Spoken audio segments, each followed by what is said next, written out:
Okay, so we are recording. So it's complicated enough that it's worth reviewing what is light and matter again. I'm going to do it quickly because you do have the last set of videos to look at, but it'll just get us going for talking about continue our discussion on spectra and interactions of light and matter. And as I said before, this is sort of the most challenging chapter because now to sort of recap, we've built up science and then physics, and now we're sort of getting to the nitty-gritty of what we do in physics to obtain information about the universe around us. And that's really, I mean, and it's really, and as I've alluded to before, and I will many times again in the future, it's important to know how we know what we know, right? These can seem, when you say things about the universe, like how many stars are in the universe, or what kind of stars there are, why we think different, what we think about the different planets. It's not just sort of guesswork. There's really solid evidence for why we think things look the way they do in the universe, or why the universe is the structure we predict it to be. And understanding the interactions of light and matter are key to understanding the measurements we make in astronomy.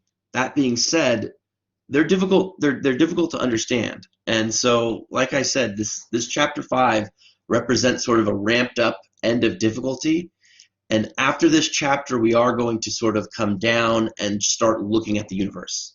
All right? Because you might be wondering, when am I going to get to planets and stuff? And the answer is, after this chapter, we're going to start talking about the solar system and the objects in the solar system. But we're going to say things like Jupiter is mostly hydrogen and helium. How do we know that? We're going to talk about the elements and the atmospheres of other bodies in the solar system. You're going to want to know how we know that.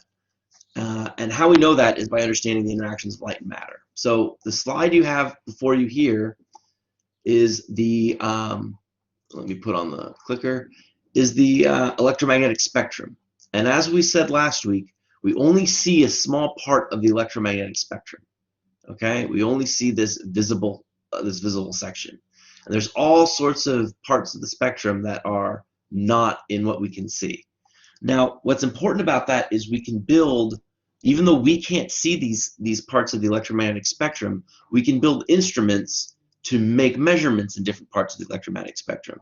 So, for instance, if you've ever seen the movie Predator, which, the longer I teach, the more dated that movie becomes, but the Predator is this alien that sees in infrared. So if you've ever seen the movie, everything looks red and has a red tinge. And it views heat sources by looking at different colors of red.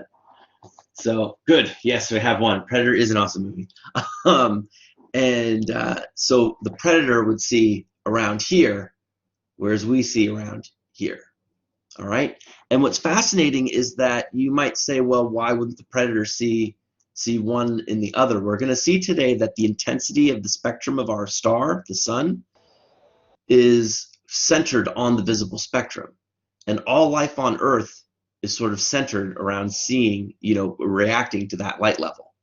So, but not all stars exist here at this light level, right? Some are over here in the ultraviolet and X-ray region. Some are over here in the infrared region. So, again, the main important part to recall from here is that if your object is smaller than a single wavelength of the light source you're looking at, that light source can't be used to see it. And even though our eyes can only see in the visible range, we can make instruments to see in the other parts of the spectrum and process the images. So as you can see here, there's a ton of cosmic sources around the electromagnetic spectrum, and there's also a lot of everyday phenomena. And it's important to look for sources on Earth and cosmic sources, because one of the that's where I am with words now. One of the basic tenets of physics is that what's true on Earth must be true everywhere, right? There's no reason to think the laws of physics change in other locations of the universe. So with that being true, we can do a lot of things and characterize different parts of the electromagnetic spectrum on Earth, and then when we see similar behavior in the cosmos, we can understand what that source is. Okay. So that is light, and we talked a lot about light being electromagnetic wave. Again, all the stuff we did last week. The only part I want to pause at is you'll remember that we've sort of see a hint of wave-particle duality. That is, light is presented as both a particle or a photon and as an electromagnetic wave. Okay? So in that sense, what I tried to explain to you last week, if you want to see more detail, is that waves and particles are completely different. They interact completely differently. All right? So to review, particles will collide off each other, and waves will sort of add to each other, pass through each other, and then leave out, go away from each other without losing any information. So again, when you come to the energy of light, or photon energy, you'll notice you have this quantum mechanical constant h in there, which is called Planck's constant. Whenever you see an h, you're dealing with quantum physics. But with quantum physics, we also have to talk about matter. And we talked about the atomic model of matter, which is a huge leap from how we understood physics just a week ago when we were talking about Newton's laws. Newton did not have a strong foundation of molecules and atoms. In fact, I'm not sure many people thought of, the Greeks had this idea of elements, but as far as atomic motion, in the way we understand it today, the scientists of Newton's time had no idea what that was.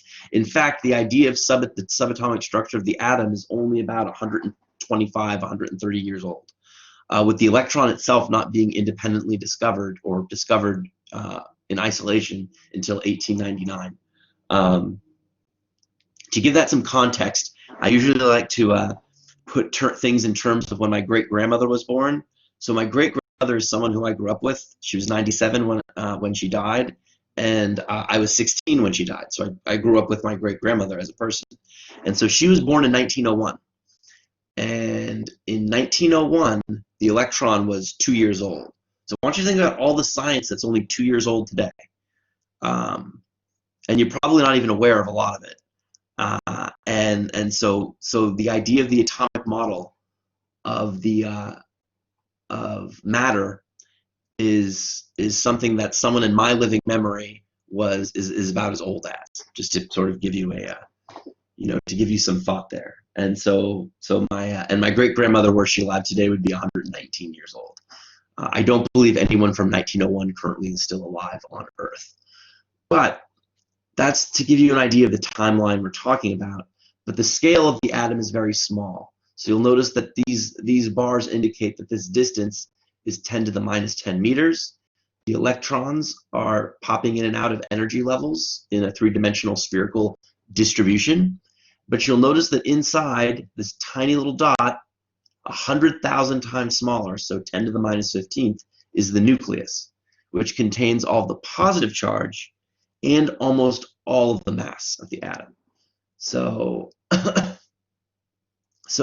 modern atomic model as we know it is very interesting, and essentially one of the fundamental ideas of modern physics is that all of matter, can be broken up into these little things called atoms. All right, again, we do a much deeper dive on this last week, but the video is up for that, to learn about these different types of matter. We also want to look at light interacting with matter, right? We talked about reflection from mirrors, scattering, where light goes in different directions. So in reflection, it's always a fixed direction. Scattering, it's different directions. You can have light emitted from sources.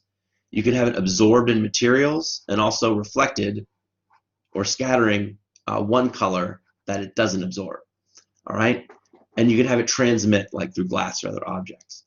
So interactions of light and matter are everywhere around us, and not only do they occur, can we analyze them on Earth, like I said, but these will be principally what we look at to gain information about the universe. Now, what we wanted to do, and what I had a hard time doing last time, is learning from light and looking at our three basic spectra. So we looked at spectra, all right? And this is, I can almost not do this enough times. We have three types of spectrum. We have emission spectrum, continuous spectrum, and absorption spectrum, all right? Which you can see on this figure. You'll notice that the emission spectrum has lots of spikes, but they come up from this dark floor. So if you look here, you'll notice that there's a lot of dark colors, and there's these bright lines.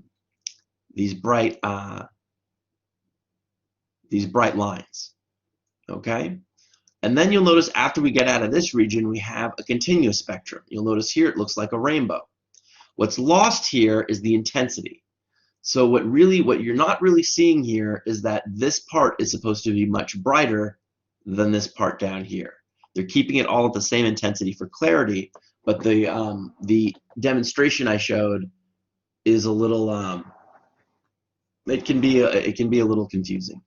It makes this intensity issue clearer. Now absorption, you'll notice you sort of have a lot of rainbow, but you have these jagged spikes in between. And so you'll notice here with absorption you have missing lines, right? It's mostly has color, but they're missing lines. All right. Now we reviewed this. I couldn't get this to work. These figure things here that show you different spectra of different objects. This is really useful, but you can see this one here is the sun. All right, and you'll notice that the sun's intensity peaks around green or yellow and comes down here to red. All right, and this represents the total intensity. The toaster oven filament, right? If you look in a toaster, it's mostly red. So you would actually see a different line. Let me get my handy pencil. So if we selected toaster filament, right, instead, we'd see that the line would look like, I can't delete the line here, but I can draw a new one. It would look something like this. All right, where the intensity is mostly in red, but we can't see much else. Now, Spica, which is a blue star, we would see a much larger intensity by the blue. But what's interesting is if you look at a neon lamp, we'll look at a little later. But if you look at reflected sunlight from a green leaf, so let's clear the other picture. If you look at the reflected sunlight from a green leaf, it'll look something like this. Oh, darn it. This little distribution that peaks. And you'll notice it has other colors in there, but green is where the peak comes up. And if the colors are more intense, they can wash out the colors that are less intense. All right? So, oh, that's not going to work. So we saw each of these spectrum. We went over this, the continuous spectrum, sort of with the source and the lights being broken up by a prism. Prisms will let us analyze spectrum. And we saw that the continuous spectrum last week, which looks like a rainbow. And this is a little bit more obvious for emission spectrum. You'll notice that the lines here, these are all spikes, and the floor is all here. So notice when you're looking at the spectrum here, it's mostly dark with lines that come through. All right? And of course, this is from a gas cloud that emits light. Some of that light will go through the prism. That prism will break up the light into individual colors. So essentially, prisms do that because remember the color, it depends on the frequency. All right, remember I said that last week? Individual colors correspond with individual frequencies. But individual frequencies go through the prism slightly differently. And so that's what allows seemingly combined light.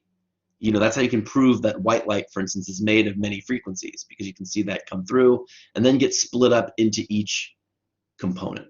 All right, and at high intensity, as we'll see in a minute, it can be easier to see lines. But if we can resolve lower intensity light, we get more resolution in our spectra. All right, and I'll show you exactly what I mean by that in a minute when we talk about chemical fingerprints. But we want to go through the other spectra first. So you'll notice with absorption, again, as we saw before, it's a gas cloud, but now we have an external, we have an external light source. Something happened with my computer there. Everything seems all right? Okay, the last thing I need is for my computer to crash during lecture. That would be bad. So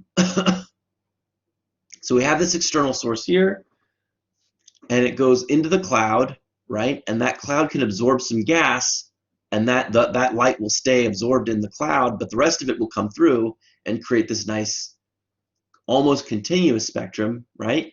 But we'll have these dips, and these will be the frequencies of light that got absorbed in the gas cloud. Now, we can see the spectrum of the sun there, but what light can tell us, as I sort of flubbed through last week, is what you're looking at here are energy levels of an atom, and each of this is an energy diagram. So vertically, there's a energy difference between each of these lines. All right. Now, if there's an energy difference between the lines, right? Let me draw this here. If there's an energy difference between the lines, right? If this is delta E, change in energy, and you remember energy for light equals H times F. That means that this corresponds to a change in frequency, or just a frequency, right? So in this sense, we can see that each of these will correspond to a different light being absorbed. And what happens is you have electrons. Yes, question? I saw a raised hand.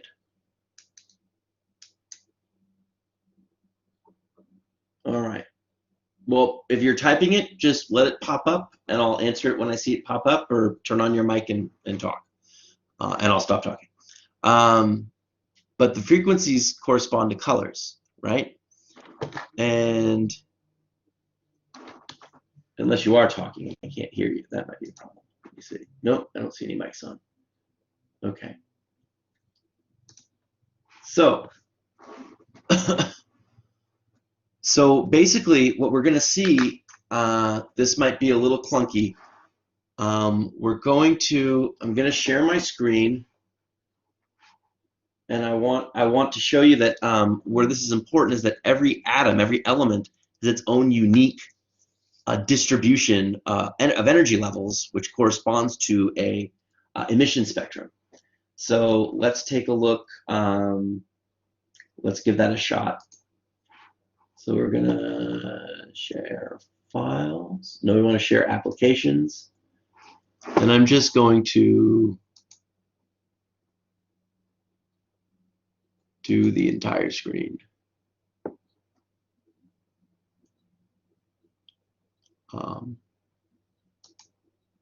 So hopefully you're seeing my screen. That wasn't good. That's the screen of death. But hopefully, can you see the screen? All right, if I click on it again, hopefully you'll just see me working on the screen. All right, I don't know why it keeps giving me that. But if you notice, I'm gonna go full screen here, and hopefully your screen is being shared. Okay, hopefully this isn't crazy. But you'll notice I can click on different elements, and I'll get different lines up here on the screen. And here's what I mean by intensity, right? So you'll notice there's two lines. There's actually a few lines there. If I go down, you'll notice as it gets bright, it can look like one line, right? These can look like fat lines, and they're bigger. But if I turn down the intensity, you'll notice I can start to resolve many lines here, okay? And when you look at the spectrum, you'll notice that it's not just any one line doesn't help, it's the distance between lines. Some of my favorite ones, which is sodium. And when we do sodium, you'll notice that we can resolve, we have lower intensity, but we have higher resolution. And sodium is usually useful because it has these two very distinct yellow lines, all right? And you'll notice again, if I turn the intensity up, I have very low resolution, right? I can only see that this is around 568. But if I turn down the intensity, you don't want to go too far down, otherwise you lose everything. But here, you'll notice I can tell the difference between about 0.5 wavelengths, right? So this is important, and we'll look at a few of them. So let's look at some of the basics for life. We look at carbon. We can play with the intensity here, and you'll notice, for instance, you have this interesting sort of triplet. There's probably more going on here than one thinks. We can look at oxygen, and we can look at nitrogen. So nitrogen and oxygen are important because these are what make up almost the entire atmosphere. We can look at hydrogen, the most abundant element in the universe. We turn that intensity up, you'll notice we'll get more lines, right? But if we turn it down, you'll notice you'll notice that that's really one big line here at 656. Even as we turn the intensity down, we don't get any. We don't see it split into two. So anyway, you can look at some interesting ones like where's some interesting ones. Like we could look at gold, right? AU. Play with the intensity. So I had to do some weird teacher stuff to get this particular one. So it's not freely available, but hopefully I'm clicking on silver. And then we'll click finally on uranium, which is the largest stable naturally occurring element. There are other elements, but they're unstable. They don't last very long. And you'll notice if you look at the experiment that they look at here, it's the same thing. There's a gas, a slit, a lens, a grating, and a screen, and the spectrum would appear on the screen. So let's go here. Hopefully now that that's happened, we can that should be going a little crazy. And I'll go back to chapter 5. Share that now. Nope. Oh, I know what I have to do. I have to stop the screen sharing.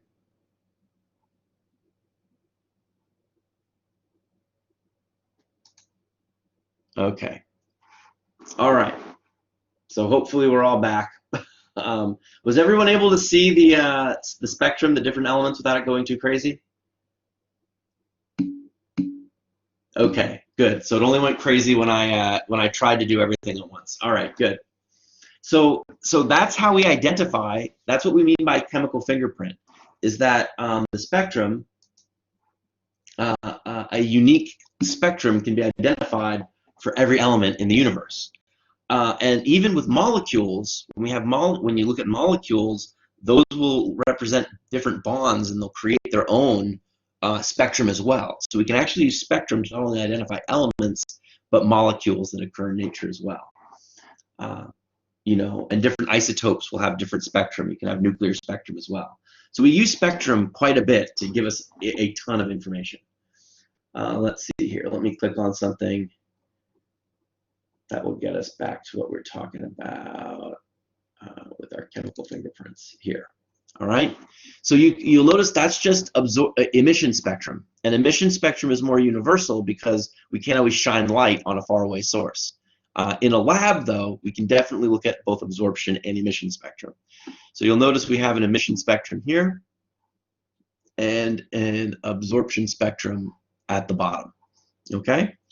And again, as light is absorbed, electrons, let me write this here, electrons will get promoted up into these different levels, right? They'll go this way. And as you emit, you'll start at higher, and the electrons will go down. So basically, if we look at arrows, up is absorption, down is emission. Okay? Does that make sense? We've got some good times on the chemical fingerprinting. All right. So now we'll look at a more static version of this. We'll just go to this slide. And you can see here for helium and sodium, you can see And the neon lamp, you can see what that would have looked like. You'll notice that you can tell the difference right away between these three elements, right? And again, this point can't be said enough, that each type of atom has a unique spectral fingerprint. But like I said, molecules have their own fingerprints, their own spectrum as well. And again, you can play with the intensity to find some lines versus others. One thing to keep in mind, two things to keep in mind. One, it's not just the individual lines, right? It's the spacing between the lines that makes that really gives the spectrum. So you look at the spectrum as a whole. The second thing is that these are only visible spectrum lines. All of these atoms and molecules and things like that will have unique spectrum throughout the electromagnetic field. A lot more in the infrared than in the well, because I'm thinking it's more likely with high energy to ionize or leave the structure or go into a continuum. So, but in the right setting, I'm sure you could get those frequencies. They exist, but they'd start to meld together at higher energies. So yeah. Anyway, going forward, that's something we can't do. So chemical fingerprints, you'll notice here, these are some of the signs that you know, but we can see from a particular collection of elements what's there, right? You'll notice we have an O plus neon double ionized line here. We have hydrogen lines that appear all throughout here. We have some helium lines. So you can decompose a spectrum into unique lines, right? And that will tell you what's there. So moving forward, it's the sun spectrum. So I don't do many of these thought questions, but I want you all just to respond via the chat room. We'll see how many responses we can get. So I want you to look at the spectrum here, and which one of these letters are indicative of absorption spectra? So take a minute and think about it. Try and answer that question. In fact, I'll even get a drink of water while you get that question. That should give you time. They're right there, A, B, C, D, and E.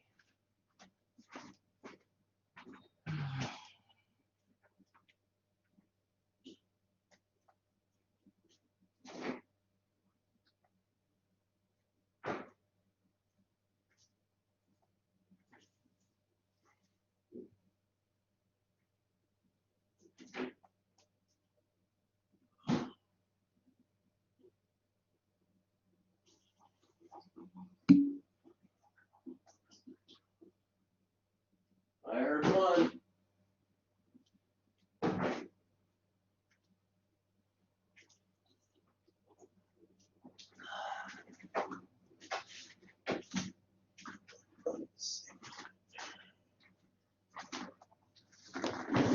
All right, I've got one brave soul. D and E. So C and D. Okay. Well, let's take a look here. All right. So let's kind of go through it. So remember, absorption sort of will have continuum and then dip and then go back up to a continuum, right? So if we look here, we can see that B and E right away, those go up to just continuous spots, right? So we can eliminate these right away. So it's either A, C, or D. Now, when we look here at A, you'll notice it has a grounding and lots of spikes. So that looks to me like it would be emission, but we have that feature that I'm looking for here, right here and right here. So I would say C and D, but not A. And let's go forward and look through. Ba-boom! So it's C and D. Now,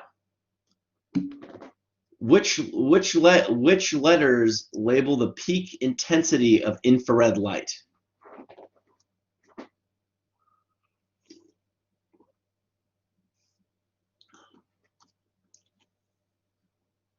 All right, so you'll notice we're looking for greatest intensity of infrared. So that pretty much, that's not here, and that's not blue, that's not green, it's not red. So that's over here. So where's the highest? So here's the intensity, right? So where's the largest value occur here? Well, let's take a look. C you'll notice is here, but even at this point, hold on, I can't do this. Oh, right, hold on, I know how to do this. I'll delete that and delete that. But let's do a little experiment. Let's see if this part I would say is a little before C, but let's take a look.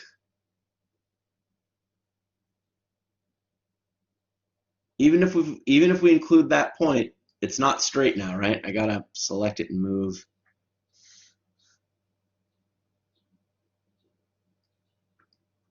That's a little better. Well, no, the whole line's not straight, so. But anyhow, even with this upward tilt, you can see that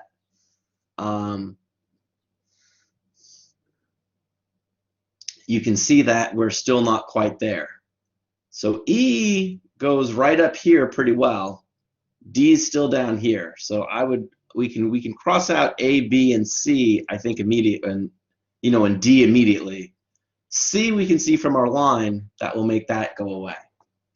So it's going to be E, yeah. All right, and we're going to talk about why that's important when we talk about thermal radiation and how we can use spectrum to tell temperature. All right, so going on.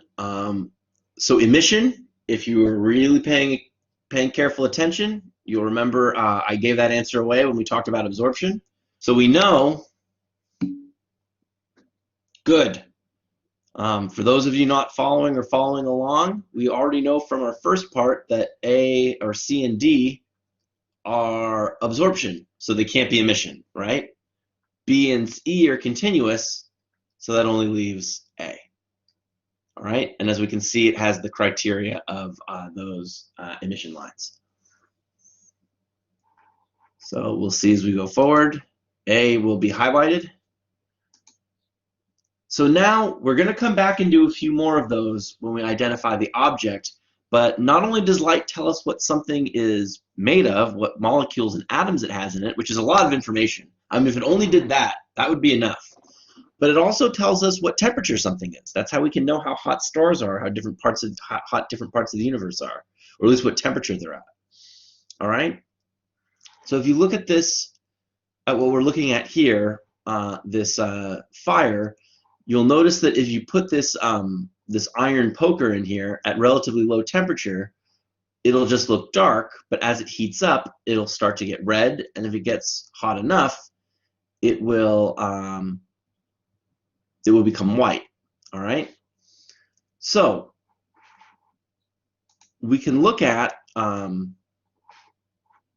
when we look at thermal radiation, basically nearly all large and dense objects emit radiation. So stars, planets, and even you. And an object's thermal radiation spectrum depends only on one property, its temperature. All right. So even though we'll look at something like this, I want to share the screen to give you it again, so I have a little bit of confidence that it will be better. So what you're looking at here is the thermal radiation spectrum of our sun, which has a surface temperature of 5,800 degrees Kelvin, a cooler star at 3,000 degrees Kelvin, and a 15,000 Kelvin star. These are sort of the ranges of stars you can have.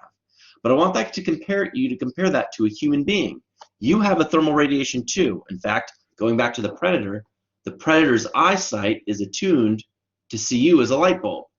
whereas you'll notice your eyes are not attuned to see you radiating electromagnetic radiation, so therefore you don't see them. So do we need to do the... So I don't think we actually, thinking about it, I don't think we need to do the PhET simulation. I think we can just look here. So I want you to notice something. As the temperature of an object gets hotter, right, this peak will tell you what the temperature of the object is. But I want you to notice that the hotter the object is, right, the wider the curve is. That means that not only does the light or the intensity go up of the most intense peak, but you have more of all other types of light too, right? So you'll notice that the sun, for instance, which is at 5,800 Kelvin, includes much more intensity of the same radiation that you would emit, but that's not where it peaks, okay? So the human curve, for instance, fits right here. But this is also good because we can look at curves like this and know whether we're looking at a star-like object or a non-star-like object. So you can see that we actually get that even though we get the temperature, we do get the temperature, but we get other information as well. Just the full spectrum of what's emitting from it. Now, this graph is actually one of the most important graphs in all of science that we're looking at. It's subtle, and it may not seem like it, but if we look at, but the discovery of this graph is, I want to see if I made a bigger version of it on the next slide. I don't think I did, but no, it's okay. But the graph we're looking at right here essentially led to the transition from what we call classical physics to quantum physics. And the easiest way to understand the real difference between a classical theory and a quantum theory is classical theories assume that the universe is continuous. That means that you can always break this line down into smaller and smaller parts forever. Whereas quantum theories say that eventually you will get to discrete steps. What that means is that you can only go from here to here, or from one dot to the next, and that the intervening space has no meaning in between, right? So that means you appear from one to the next, and if you zoom out, right, it starts to look like you're just moving along a line.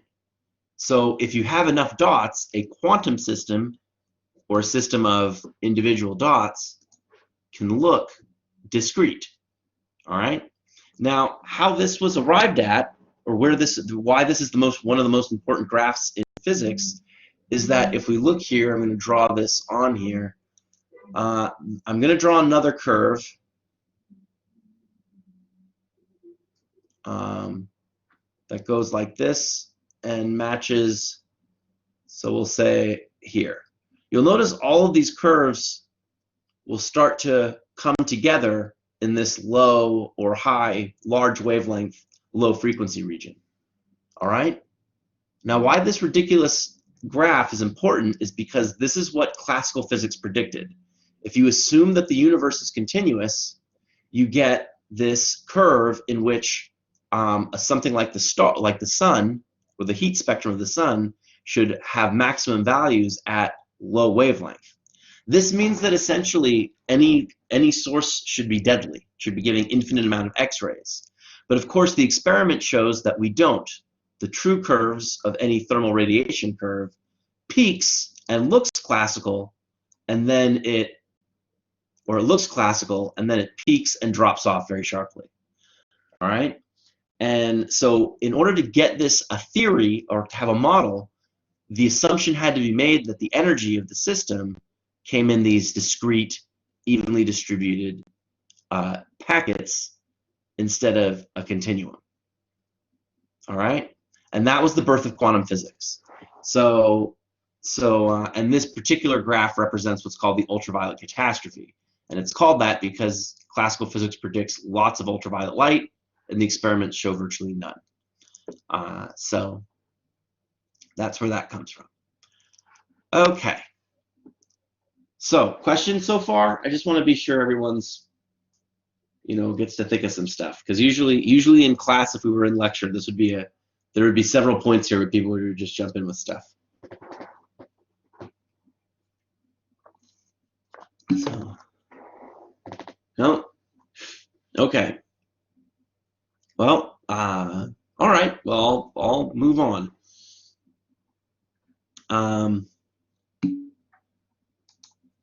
So let's go through. So interpreting an actual spectrum, right? So let's go back to this spectrum again. So by carefully studying the features, we can learn a great deal about the object that created it.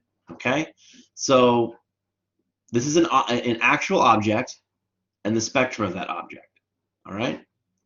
So we're going to look at the features that we look at.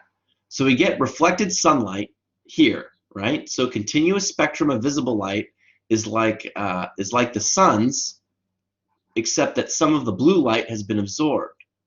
All right, so you'll notice here that when we get to the visible spectrum, it's continuous, so the sunlight coming off it is reflected, but the intensity goes way down for your blues and greens, but you'll notice in your reds, the intensity is way up here.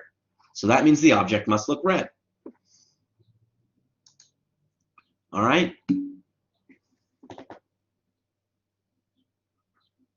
So what I meant by the universe is, in a classical theory, the universe is assumed to be continuous. Okay? So what that means is much like, see, the spectrum here is continuous. That means you can keep breaking it down farther and farther. It doesn't break up. And you can break it down infinitely. Quantum mechanics, or the way to solve the problem, is to assume that if you go down far enough, right, that's a continuous line, you get dots at the smallest level. But a discrete universe is kind of weird, because it means you can't, in order to go from one dot to the next, you disappear at one dot and reappear at the next dot. You can't jump from one to the other. You disappear from one and appear at the other. Right. And let me see. Oh, as it reaches. Well, these are two things. So I'm talking about continuity versus discrete here, and I'm going to get rid of it. Here on the spectrum, it's continuous from violet to red, but the red is much higher. So it's higher in the intensity. It's much brighter than the greens and the blues. Those get absorbed, and these get reflected. So the object, if you looked at it, would look red. Okay? And the thermal radiation curve, you'll notice if you look at it, you always can comb through a spectrum to see this thermal radiation curve, right? Even though it's got some absorption business going on here. So this corresponds to a temperature of 225 Kelvin. So a human body's heat is about 310 Kelvin. So this would look like, my question is, would you think this would be a star or a planet we're looking at? Or gas? I think we can eliminate star, right? Gas can be hot and cold, but it's definitely not a star, right? It's too cold. Now we notice that, so it's either cold gas or a planet. So some of you may even be able to guess which one it is. So now we have absorption lines that are fingerprint of carbon dioxide in the atmosphere. So atmosphere sort of indicates planets, because gas is just a gas. And ultraviolet emission lines indicate a hot upper atmosphere. All right, so it's Mars. I don't know if you could guess that, but this is what the spectrum for Mars looks like. So each object, when we look at Mars, this tells us about what's in the atmosphere. We can see from the absorption, because the light would, because if we have the surface of Mars, let's look at the whole thing. So if we have the sun, and then we have Mars, which I'll change colors for red. Right, the atmosphere acts like a prism. And so basically, the sun's light will come forward, the white light, right? And a lot of it will get absorbed into the surface, and the red light will get reflected out. But you'll notice when the red light gets reflected out, it has to pass back. We're not on Mars, so we're not seeing the light scattered in the Martian atmosphere. we're seeing the light come back through the carbon dioxide. So that light goes back through the atmosphere that we would see on Earth. Say we're over here on Earth. So the light we see, some of it gets absorbed in the atmosphere of Mars. That's where this part comes from. And these line up with carbon dioxide absorption lines. So we can tell that there's a carbon dioxide atmosphere. And then when we look at the spectrum, we can see that the atmosphere is actually warm or hot, okay, which is kind of interesting. Even though it's thin, it's energetic. So, and that tells us, it not only identifies the object as Mars, but it tells us about the makeup of Mars. And we can learn all this without having to ever go there. Although we have gone there with rovers and things like that. This is going to be hard to do over the computer. So in addition to telling us what atoms and molecules and temperature of an object is, light can also tell us the speed of a distant object. All right, now this is through an effect called the Doppler effect. And you've probably been hearing a lot of sirens lately, but you'll notice that they sound different approaching than they do going away. So that change in frequency you're hearing in your ears is called the Doppler effect, and that works for sound. Now, sound is a wave, light is a wave. All waves experience Doppler effects. And the Doppler effect has to do when the source of that noise is moving relative to the detector, or the detector is moving relative to the source. So a non-Doppler, if the train is stationary giving a sound and the people are stationary, you're going to have just here the frequency of the source. But if either the train is moving towards or away from the detector, or the detector is moving towards or away from the train, you're going to get this. You're going to get this crunching of the frequencies, right? Either stretching as you go away and coming together as you go closer, and that's called the Doppler effect.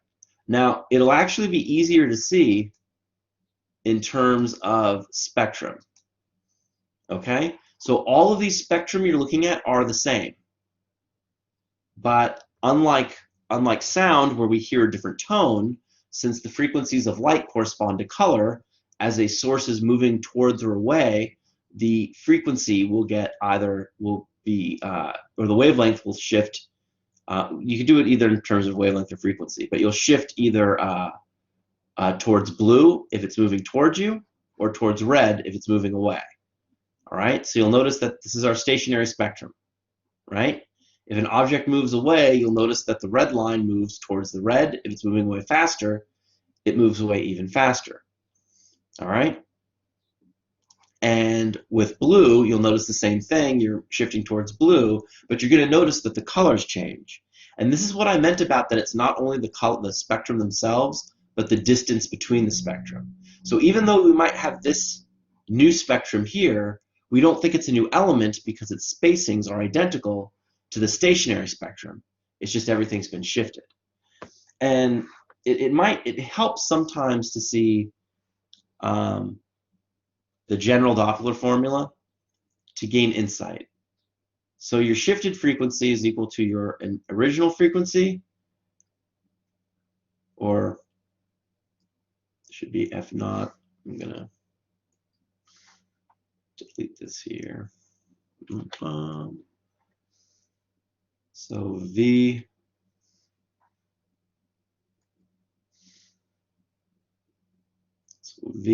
plus V source over V.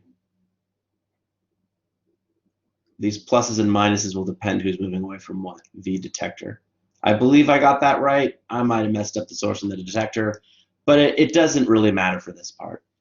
So I want to point out what we can see and what we can measure. So we're the detector, right? So we don't care, but we're just going to say that the Earth is standing still. So we can take out that part.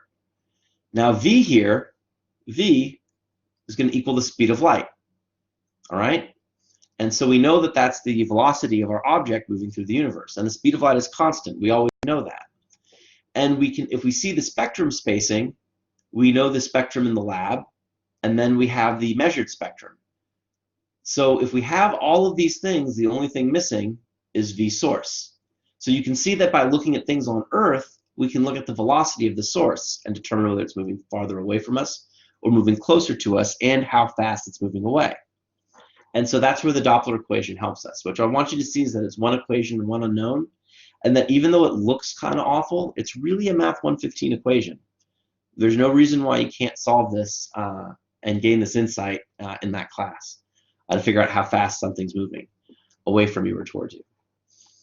What the complicated part is taking the spectral data, all right, and taking the spectral data and seeing how much it shifted by, and then being sure that you're not looking at a new spectrum that's stationary, rather one that's known and moving. That's where the difficulty comes from. Once you have all that, the calculation is simple. All right, so that's how the Doppler effect changes those spectrums. The Doppler shift can only tell us about motion towards and away from us. It doesn't say anything about lateral side-to-side motion. Okay, so let's go forward. Can't do those. A lot of good stuff in this chapter, but a lot of the good simulations, but we just can't do them. Or at least I couldn't figure it out. So for objects moving towards us, if you recall from the last slide, the objects shift towards the blue part of the spectrum. That's called a blue shift. And if an object is moving away from us, the spectrum lines shift towards the red, and that's called a red shift. Okay. Now what we want to do is we want to look at the instruments that are used to collect all this light. All right. And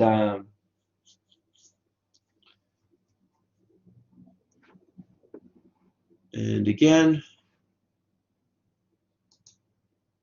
we have telescopes. And I might go through some of these simulations by hand. It won't be pretty, but we'll do it. So telescopes do a few things, all right? And a telescope is a compound image. So telescopes are mostly light collecting apparatuses, and they can see more than our eyes. So when you're actually looking at something, a telescope, there's generally two parts to it. There's the light collecting part, which is the big tube part that you see, which collects light from the image and creates a new image. So if you have a star that's far away, it collects more light here in the telescope than is out here, and then you can magnify the image in the telescope. So the magnification all takes place at the eyepiece. All right, so you have something here with an eyepiece here, and that's where all your magnification comes from. So you have your magnification area and your light collection area. It's what's called a compound optical instrument. All right, and they can see more light than our eyes can, and we can also design telescopes that can see different parts of the electromagnetic spectrum than we can see. All right, so for telescopes, bigger is better. Larger light collecting area. You'll notice this is a lens. That's a person, if you can see it. To give you an idea of how big, like the biggest telescopes can be. And basically what you can see here is with this particular simulation, what you would see is that as you create a greater parabolic lens, so I'll make it here, right? That would collect more as each part of this parabolic lens intersected with these incoming light beams, more light gets reflected to this part of the telescope. And then all of that light gets reflected back into gets reflected more and more. And then you have your eyepiece, you create your new image, and your eyepiece can magnify it. So that's what you're supposed to see there. And we can see that a bigger telescope will collect more of this light. All right. Now, angular resolution is the minimum separation that a telescope can distinguish multiple objects. So if you look at this here, what object are we looking at? Am I pointing to? What are we basically seeing?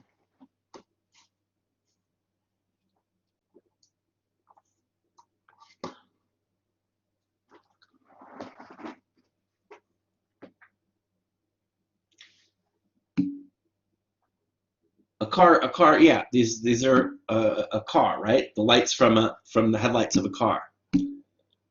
Good. But you'll notice as you look at this, there's only one point of light. But how many sources do you know are actually on that car? Two. Very good. So what you would see is that this car, as it comes closer, we'd eventually see two headlights. And we can see this sometimes with stars as well. So this big glob, all right, as you increase your angular resolution, on the other side of it, you'd eventually start to instead of seeing one sort of weird gaseous glob of light, you'd see two very fine distinguishable dots. And as we'll see later, stars do come in pairs very frequently. And as you increase your angular resolution, instead of seeing one blobbed out sphere of light, this would shrink rapidly into two very distinct points of light that you could make measurements on.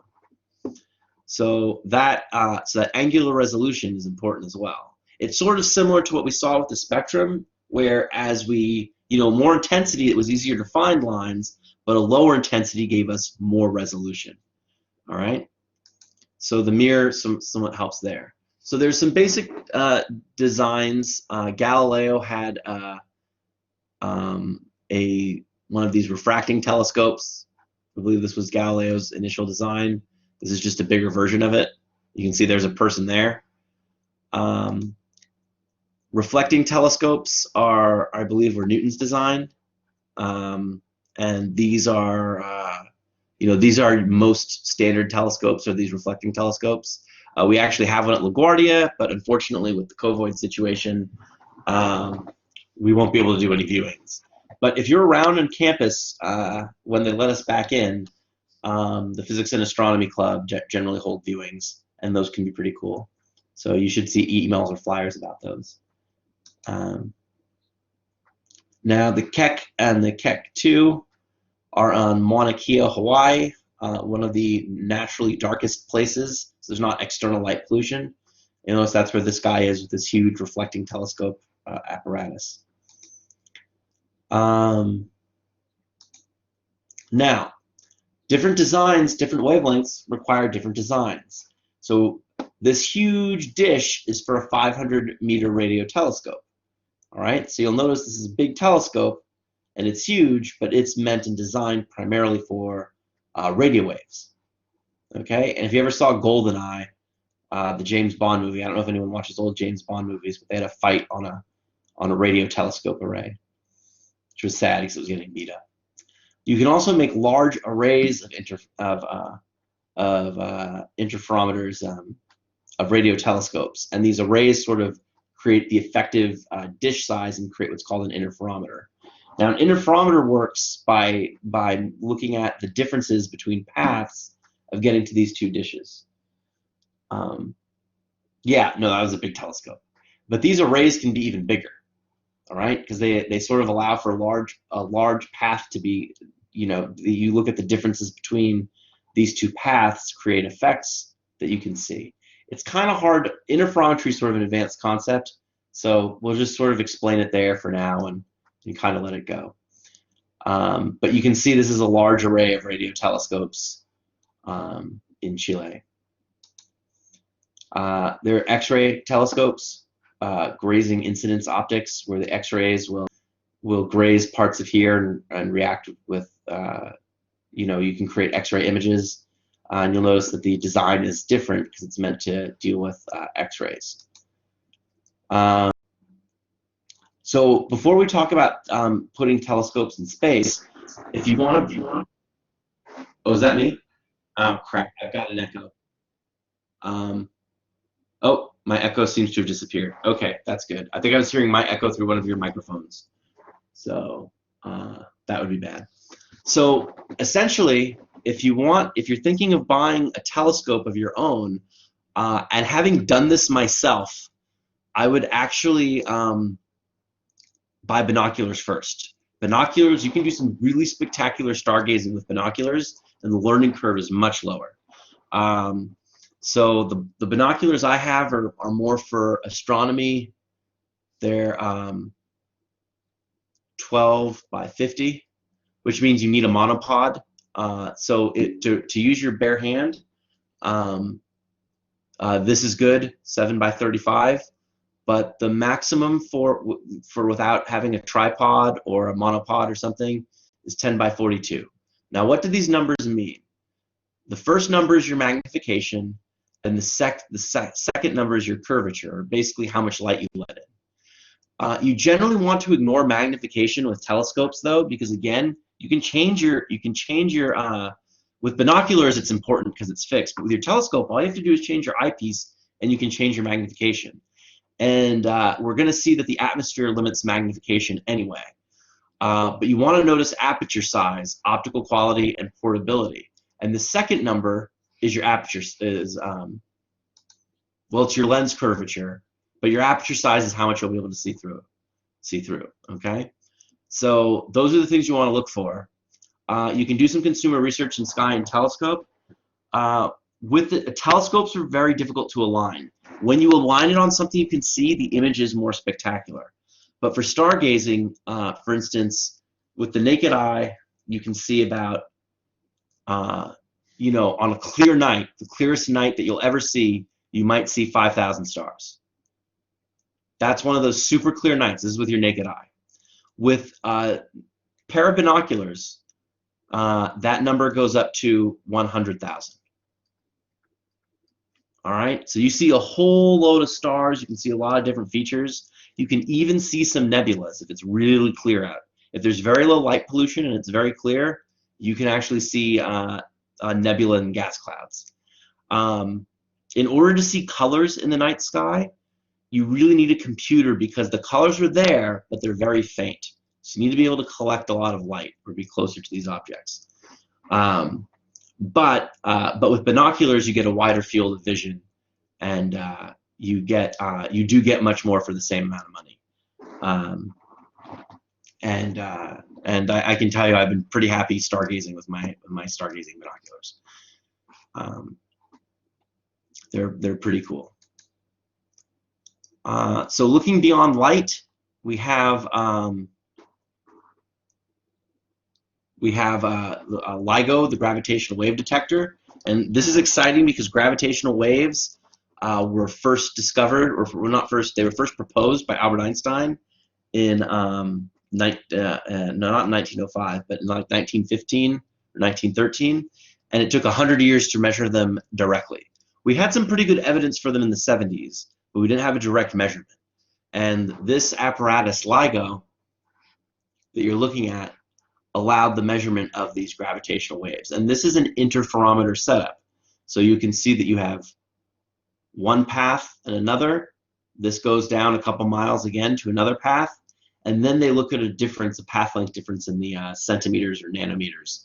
And they look for differences there to characterize these gravitational waves. Now, in order for a LIGO signal to be considered accurate, you actually need to get the same measurement from two of these apparatuses that are separated by a couple thousand miles.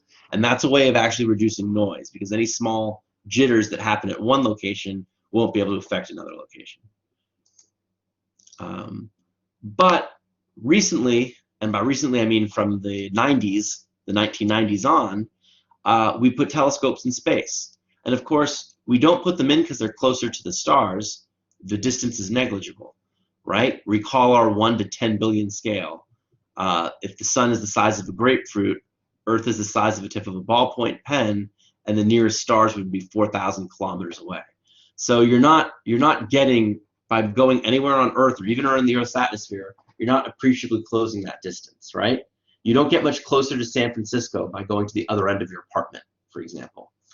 But there are reasons to put telescopes in space, and that's mainly because of conditions on Earth. So one is light pollution, right? We have a lot of light pollution on Earth, and we have an atmosphere on Earth. So we get light pollution. The atmosphere causes blurry images. So this is the view of from a ground-based telescope, right? You'll notice the magnification is good, but you get this blurry image. This is from just the atmosphere. In Hubble, this is what the image looks like. It's much crisper and cleaner.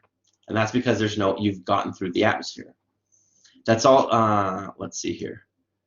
The atmosphere actually absorbs most of the electromagnetic spectrum, including all UV and X-ray and most of the infrared. So only visible light and some radio actually penetrates the atmosphere. We don't have access to a lot of light. So that X-ray telescope we saw and ultraviolet telescopes, they have to be in space. And you'll notice radio gets through, so that's useful. And then visible gets through, so that's useful. But infrared does not. So that penetrates a bit, but it mostly gets absorbed in the atmosphere.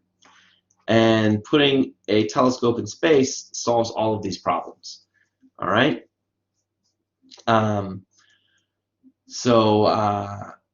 There is a on-surface solution to the atmospheric absorption. Well, nothing short. I'm sorry, not the atmospheric absorption. The turbulence can be solved by something called adaptive optics, which we'll see some examples of. But in order to see X-rays and gamma rays, you have to go into space. The atmosphere just always gets in the way. It basically destroys the signal, right? It takes away anything to measure. So you have to break through the atmosphere if you want to measure something. The James Webb Telescope is going to be the successor to the Hubble telescope. This is a full-length model. It's been delayed several times because we have exactly one shot to get it right. The James Webb Telescope will be launched at a much farther distance than Hubble, at a Lagrange point. But what's special about this point is that it can be aligned. It can be aligned to take advantage of solar panels from the sun to be almost constantly powered, and it can be in actually a more stable orbit. It will need less. We can worry about it less than if it were closer. The problem is that it will be too far away to surface. So where the James Webb Telescope will be farther than any human has ever gone before from the Earth, which means that if there's a problem deploying it or something's wrong with it, it's kaputs. We can't use it. So even though it says it's set to launch in 2018, it's probably more likely to go up in 2022 or 2023, and people will be collectively holding their breaths to make sure that everything works. Because if it doesn't work, it's a whole lot of money and time and a huge loss.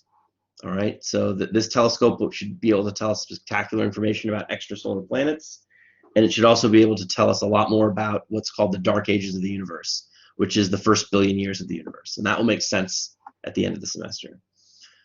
Okay, so adaptive optics, you can see this is basically having compound and advanced optical systems that can be adjusted, can be used to actually increase the angular resolution, and you'll see we can eliminate some of that turbulence to get clarity and see two objects where we would think there would only be one.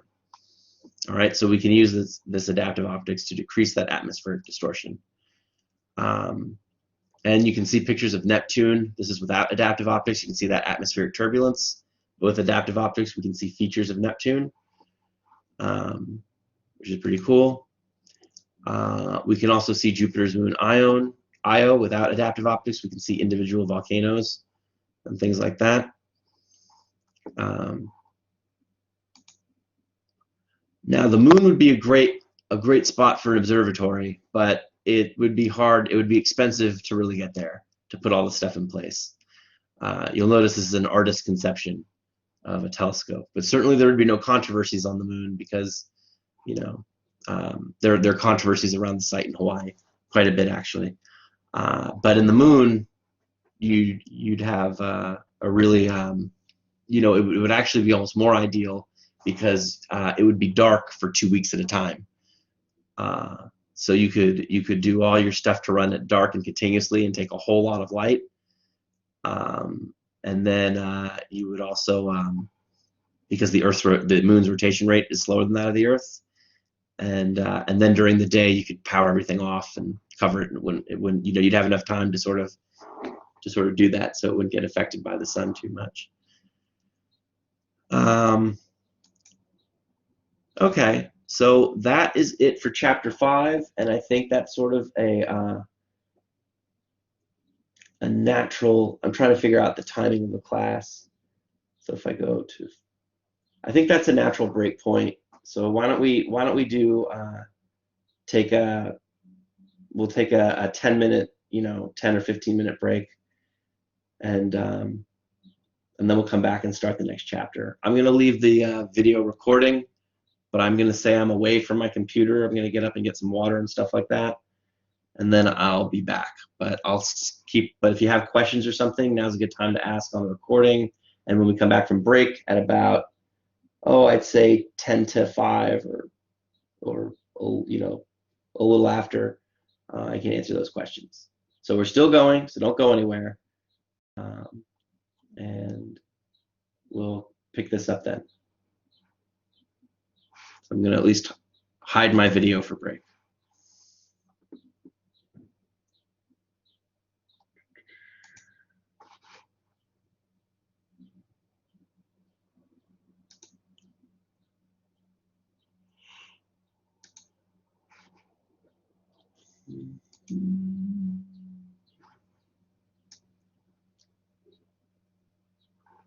Let me get the next chapter loaded up for the next section.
All right.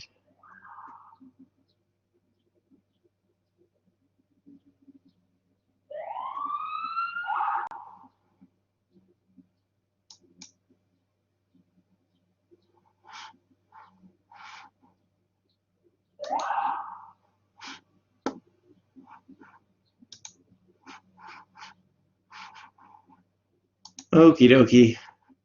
Let's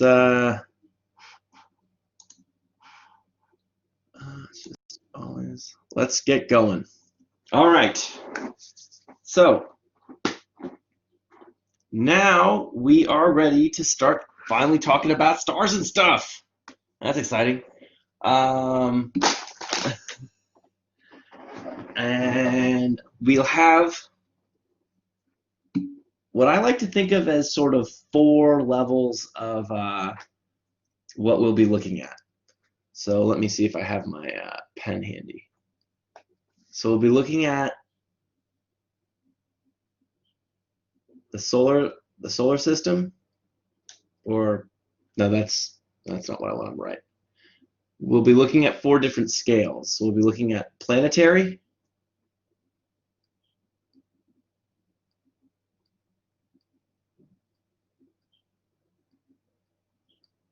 right? We'll at the planetary scale. Then we're going to look at the stellar, so stars. We'll look at galactic scale. And then we'll look at the cosmological scale, cosmos, cosmic, or universal scale. Okay? So that's how we're going to sort of break everything for the rest of the semester down. But first, we'll start with planetary. All right? And we'll talk about the solar system sort of as a whole, how it formed. And that sort of lives here between planetary and stellar. We have the solar system. All right. So we want to look at the solar system and see what it looks like and what the objects in it are called. As you can see, it's kind of a rich bit of stuff here. All right. We have our star, which is here in the middle. This is obviously not drawn to scale. We have our inner planets. All right, which you'll notice all the inner planets are here inside the asteroid belt. But you'll notice the orbits of the outer planets get quite a bit bigger. We have Jupiter, Saturn, Neptune, Uranus, and then we have this object here called the Oort cloud. Now you might be asking yourself, well, what about Pluto? So Pluto was demoted from a planet to dwarf planet or large Oort cloud object. All right, and we'll talk about that as we go forward and talk about planets, dwarf planets and objects in the solar system. So this will take up, talking about the solar system will take up, it's kind of good to straddle it between spring break. So because we're not doing the presentations anymore, and I will come up with an assignment over spring break that will be due at the end of the semester to replace the presentation. But that being said, we'll talk about the solar system this week and next week, and then we'll move on to the sun and stars and things like that. So we're going to be spending 2 weeks on that, and then we'll move forward and beyond. But we'll sort of introduce everything in here and spend a lot of time on it. Yes, to replace the group presentations, because that ain't happening now. I'm not going to figure out how to. I mean, I know there are ways to do it, but I'm not going to be that ambitious. So yeah, particularly since we all can't be in a room and meet. Okay. So yeah, you will be getting that assignment over spring break. So you'll notice we can look in the solar system. Let's see here. Some things we can notice in the solar system is you'll notice that if we look at all the planets, you'll notice they all orbit in the same direction. This is one observation. They don't all spin in the same direction. Most of them spin on their axes in the same direction, right? You'll notice here Venus.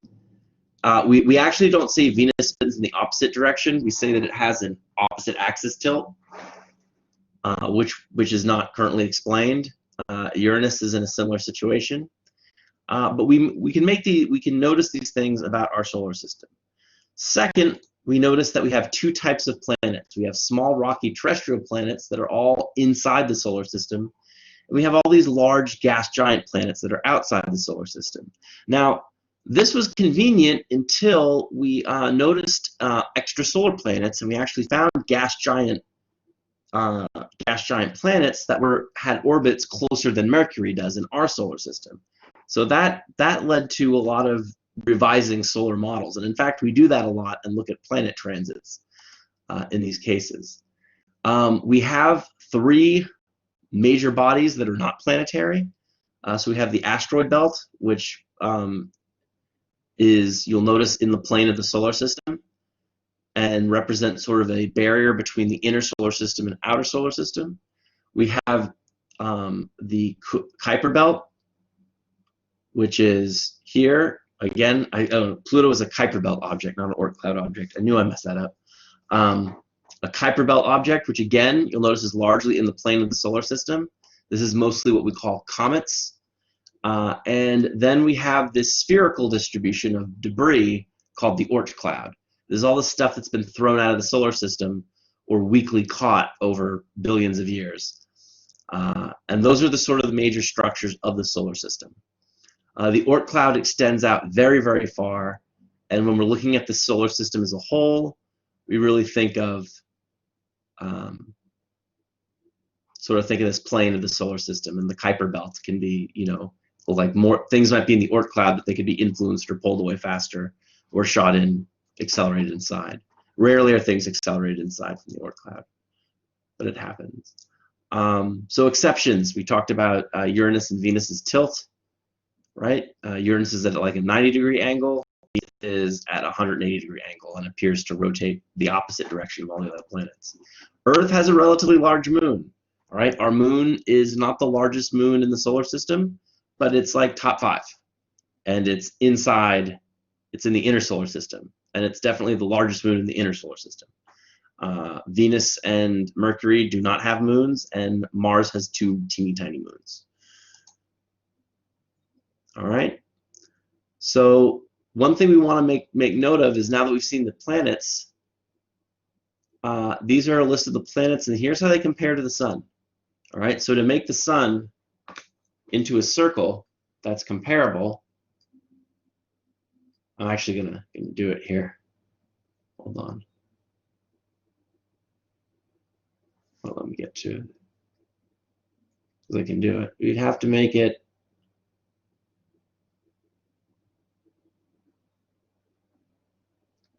this big. Okay.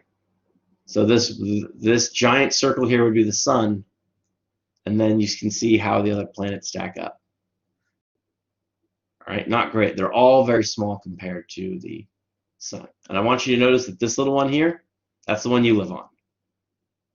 Everyone you've ever known has lived right there.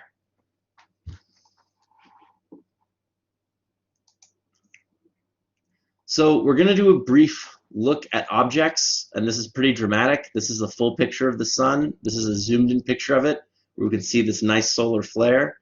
We can see sunspots. Here's the Earth for comparison. So this giant solar flare would engulf the Earth many times over. So this should give you some idea, again, of how small the Earth is compared to the other objects we're talking about. Now, the sun is the big player in the solar system. Over 99.8% of the solar system's mass is in the sun, which means that our orbits are mostly, we can look at almost every object or planets, even if they have a lot of stuff rotating about them, as simple two-body problems, meaning that you could just consider the planet and the sun, because the sun is so much bigger than the other objects. And the planets, likewise, are much bigger than the other objects in their neighborhood. The sun is mostly hydrogen and helium gas, and it converts 4 million tons of mass into energy each second. All right, so we'll talk about that when we talk about stars, give that a little bit of context. But the sun turns an enormous amount of energy, or outputs an enormous amount of energy every second. Okay, so Mercury is the first planet. You'll notice Mercury. Keep in mind what Mercury looks like. It's made of metal and rock with a large iron core. It's desolate, cratered. It does have long and tall, steep cliffs. It's very hot and very cold. The day on Mercury is 425 degrees centigrade, and the night is minus 170 degrees centigrade. It also rotates very slowly. Now, Venus is actually has the hottest surface temperature. It's even hotter than Mercury at a crisp 470 degrees by day and night. And the atmosphere is so thick on Venus that you don't get a you don't get any rest from the heat.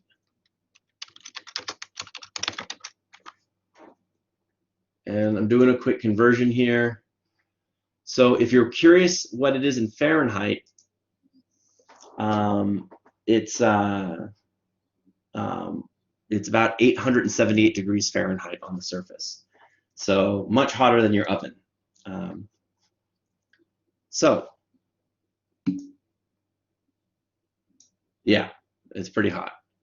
Now, of course, Earth, well, Venus, I want to say the other thing. It's nearly identical to size in Earth, but its surface is hidden by clouds. The hellish conditions, or the high temperature, is due to the extreme greenhouse effect. Greenhouse effects are not good or bad, but much like the porridge in the Three Bears, you really just want it just right. Too much greenhouse is the extreme. Mercury is very toxic. So most ovens go up to about 400 or 500 degrees, or about 300 degrees less than Mercury. And think about all the things you wouldn't want to put inside an oven, right?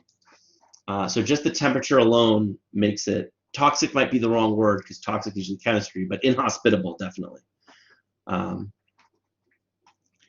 again, that's due to the very, very thick atmosphere of Mercury, or of Venus, sorry. Mercury has no atmosphere. Earth is our little oasis of life, our little blue gem. It's the only surface liquid water in the solar system. It's not the only liquid water in the solar system, but it's the only surface liquid water. And also it has the surprisingly large moon. Again, we're going to go into detail about all this stuff. We're just sort of being introduced to the features of the planets in the solar system. All right, now Mars looks almost like Earth, but don't go without a spacesuit. Giant volcanoes, it's got canyons, polar caps, and more. We'll learn about it. Water flowed in the distant past, and there could have been life, and you can see these are one of our rover missions. Now, we can send rovers to Mars because it's relatively cool. Electronics like cold. But you can't send rovers to Venus because they wouldn't last for very long. If you don't believe me, raise your hand if you would put your smartphone or laptop in the oven with your food, and if you think it would survive very long. It wouldn't. And neither does the do pictures from Venus. I believe there's been one mission to take pictures, surface pictures at Venus, and the apparatus was able to last for 15 minutes before it melted and got too hot.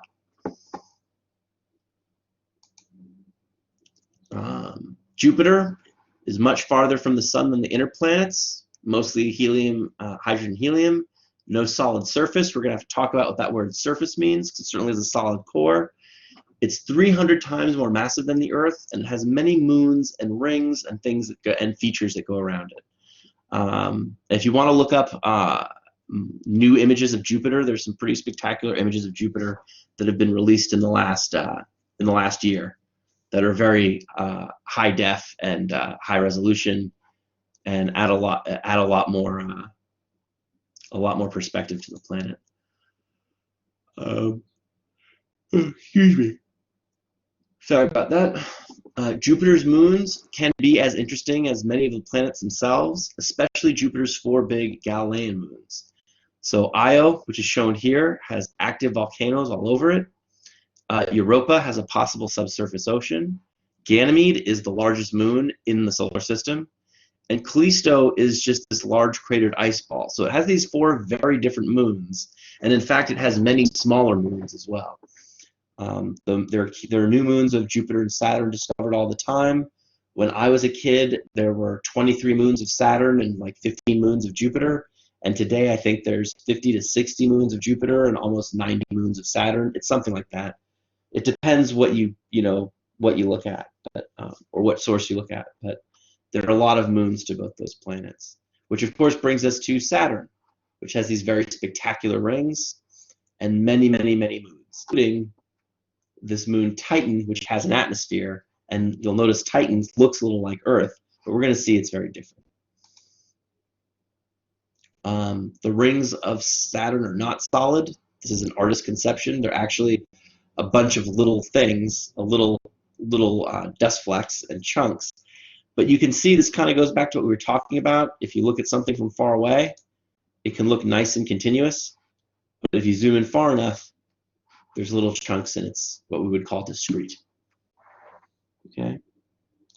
The red spot on Jupiter is a huge continuous storm, but we will talk more about Jupiter and its red spot when we actually get to Jupiter proper, if you will, which should be next week. Maybe, yeah, definitely next week, because we want to talk about the Earth first before we talk about the other planets in detail. So again, we're going to talk about all the planets in more detail. We're just not going to. We're just introducing them now. All right. So the Cassini probe arrived on Saturn. You can see Saturn from one of the distances of the moon, which is pretty cool. Now you'll notice that when you launch things to the outer solar system, a straight line isn't always the way to get there. We start to use gravity as fuel. So you notice we slingshot around the inner solar system. So when we have to launch it, there are windows for these launches so that we can get a flyby of Jupiter, right? And then that'll boost all the way to Saturn to get us to Saturn in 4 years. So, but you'll notice a large part of this was done. It was launched in 1997, and then it got a System Venus, deep space maneuver, and then it flew by Venus again, and then it flew back to Earth, but just moving much, much, much faster. And then after it did that, that was able to get it out here instead of 16 or 17 years if you just done the straight line launch. So we'll sacrifice raw distance for higher velocities. Oh, is Mercury, did you mean the planet really toxic, or do you mean the substance? The planet would just be really cold. I meant this. I was talking about the substance. Oh, the substance Mercury? Yeah, Mercury's Yeah, not great for you. I It was just bonds. thinking because of the saying Mercury's toxic just came up because I was just Yeah, no. I didn't realize that was. I thought we were talking about Venus and no. See, I didn't yeah. get that. So Mercury definitely is toxic for you. That being said, one of my favorite physics professors. I mean, Mercury is shown to be bad for you, but one of my favorite physics professors was an older guy when I started taking his class, and he said they used to put it in their mouths and spit it at each other when he was in college, and he had made it to his 70s. So Oh, okay. you know. Um, Yeah. it's one of those things you definitely don't want to play with, and certainly if we have even a light mercury spill, you were supposed to get specialized people to clean it up. Yeah, I was So thinking like it's like a rock or something. Like if I pick it, maybe like toxic. no, mercury's liquid at room temperatures, so it's like Oh, liquid metal. It looks like the Terminator. oh, cool. Yeah, so it gets into your skin and is very, that's where it can be bad. Oh. So but again, like you said, they used to spit it at each other, so it's not a good idea. I imagine a little bit of mercury is like a whole bunch of cigarettes, but I think it can pretty quickly get pretty bad. And if you swallowed the mercury, you'd have to go right to the hospital. No ifs, ands, or buts. Wow. So yeah, so mercury is not good stuff. All right, so let's go on to our outer planets. Now, Uranus and Neptune are pretty interesting. We've only done the one voyage, which was the Voyager satellites past them. The Voyager satellites were launched to sort of do a tour of the solar system. With an alignment, it made it pretty easy. But Uranus is smaller than Jupiter or Saturn, but it is still much larger than the Earth. And it's made of helium and hydrogen gas and these hydrogenic compounds. So you have water, ammonia, and methane. Those are your big hydrogenic compounds. It has an extreme axis tilt, but it also itself has moons and rings, but not as many as the rings are not as impressive as Saturn's, and the moons are not as numerous as Saturn and Jupiter. So Neptune is similar to Uranus, except for the axis tilt. It's more of a traditional planet, but also has a lot of moons, but again less than Jupiter and Saturn. But Triton is an interesting moon. Now we have Pluto and dwarf planets. Well, one of the main reasons we had to demote Pluto is because if we kept Pluto, we'd have to keep around 50. The number's up to about 85 things that classify as dwarf planets, and at least 10 to 15 objects that are, or 5 or 6 objects that are bigger than Pluto in the Kuiper Belt. So Pluto's moon Charon, for example, is similar to size in Pluto.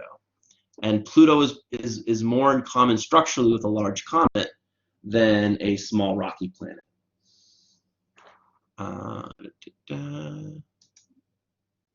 So if we look here, so that gives us some insight into the solar system.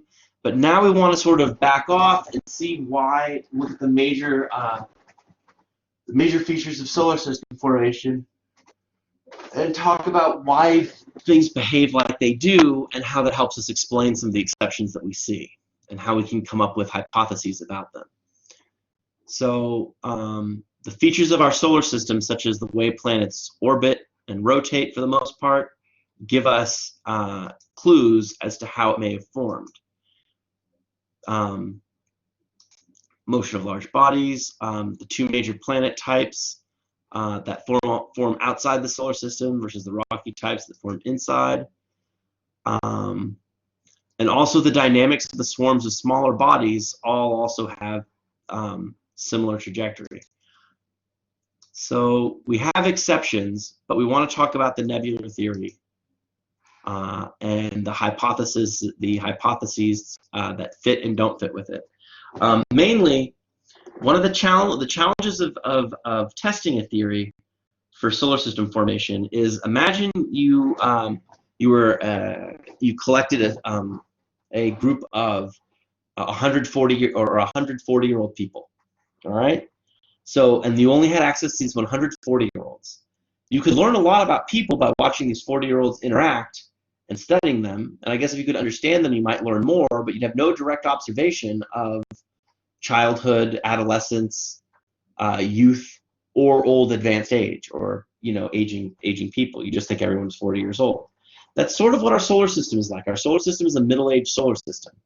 But with telescopes, we can actually look at solar systems. We can see other systems in different stages of their lives. And we can actually observe solar systems and stars being born in nebular clouds. So direct observation is one of nebular clouds like this, or one direct way of looking at what young star systems look like. But the question is, how do you get from, can we, using the rules of physics, can we start with, build a model in which we start with a nebular gas and end up with this sort of flat solar system, all right? So the origin of the nebula is from other stars. We'll talk about that as we go. But we can see evidence from gas clouds. You can see here, we can see stars forming with these gas clouds. But we want to explain those features with the nebular theory. So the question is, how do we get from something like this to something like this? All right. So basically, as gas particles collide and are drawn together by gravity, because this would be dense here, they're going to cancel each other's motions, which we'll see in a minute. And it's easy for up and down motion to be canceled in favor of a simple rotating motion. All right.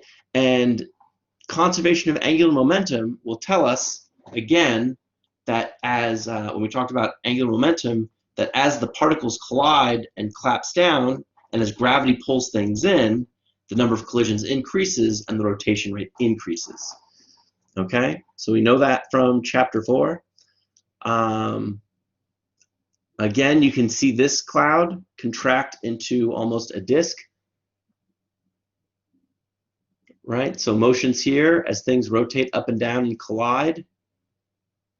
The vertical motions will cancel, and then they'll just be rotating in this disk. And eventually you get this very compact disk. All right, that will be the proto-solar system, and we can see it here. This is a better drawing, if you will. You can see this has sort of up and down motion, and as soon as it connects, this thing is still spinning in this pink path, but you'll notice that the up and down motion of the green path has been very affected, and eventually you get a nice disk like this. And you'll notice this sort of has the formation of our solar system. Again, keep in mind that nearly 99.8% of all the mass in the solar system is the sun. So you really get a lot of shrinking, of the size of the gas cloud. That's going to lead to more collisions, and that'll lead to a flattening out with angular momentum via the conservation of angular momentum. So angular momentum provides a mechanism to get from a gas cloud to a small compact disk. See the collisions between. Right. So we can see these stages of star formation, which lets us, and again, if you see babies being born and growing up, and you see those same 40-year-old people, you can imagine that even though you didn't see their childhood, you can sort of infer with high confidence, that they were born and stuff like that. So we can see these disks around other forming stars, and that gives us confidence in this nebular theory. So there's two major types of planets that we see, and I want you to take a look at percentages of breakdowns. So you'll notice that hydrogen and helium form 98% of the relative mass in the solar system. Hydrogenic compounds like water, methane, and ammonia form another 1.4%. So things like rocks and metals form a grand total of 0.6%, with rocks taking up 0.4 and metals taking up 0.2. So metals are hard to come by.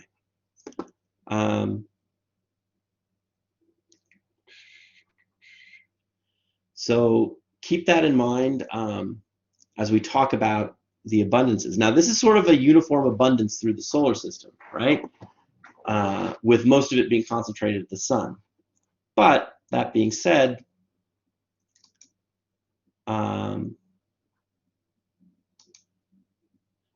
we basically can explain our bigger planets being on the outside and our inner planets being in the inside based on the fact that the metal and rock are the only solids because it's too hot inside the frost line. But outside the frost line, things like water, ammonia, and methane are solid and freeze. So inside they're a gas, it's hot enough for them to be a gas, and outside they freeze. So the idea here is that the outer planets had almost 4 times as much solid matter available to them to form cores, and then because they could form such large cores, they could bring in more hydrogen gas that was floating around in the nebula at the time. Okay?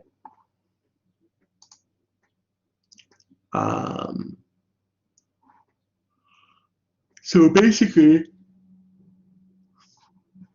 terrestrial planets would form by smaller rocks hitting bigger rocks until no more big rocks cross each other's paths. So I think they have that here. Yeah, this is the one I like to concentrate on. So initially, you know, taking away all the gas that wouldn't let us see through, there are lots of rocks floating around, and you'll notice these blue orbits cross each other very frequently. Now, after enough time passes, you have bigger planetesimals, so lots of many little mini planets, but again, their orbits cross each other, and as they cross each other, they combine and form other planets. Until you get to something like today, where you have 4 planets. All right? And basically, eventually, they get so big and take up so much of this matter that their orbits don't cross anymore. And that's when you have a stable interplanetary solar system. Now, in the Jovian planets like Jupiter, Saturn, Neptune, and Uranus, ice can also form small particles outside the frost line. And so larger planetesimal planets were able to form because much bigger cores could form. Right? There was a lot more solid material available to those planets. All right? And the gravity of those bigger cores would continue to draw in gas. All right? So you can see that the moons of these Jovian planets likely form as subdisks to the big disk.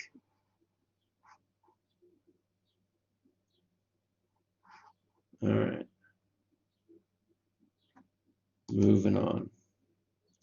Now, so basically, all of this happens and the protostar begins to contract, and as it contracts and gets smaller and smaller and smaller, right, that means it gets hotter and hotter and hotter. And eventually, it's hot enough to have nuclear fusion take place, and this becomes a star and ignites the solar wind, and all the excess gas is blown away.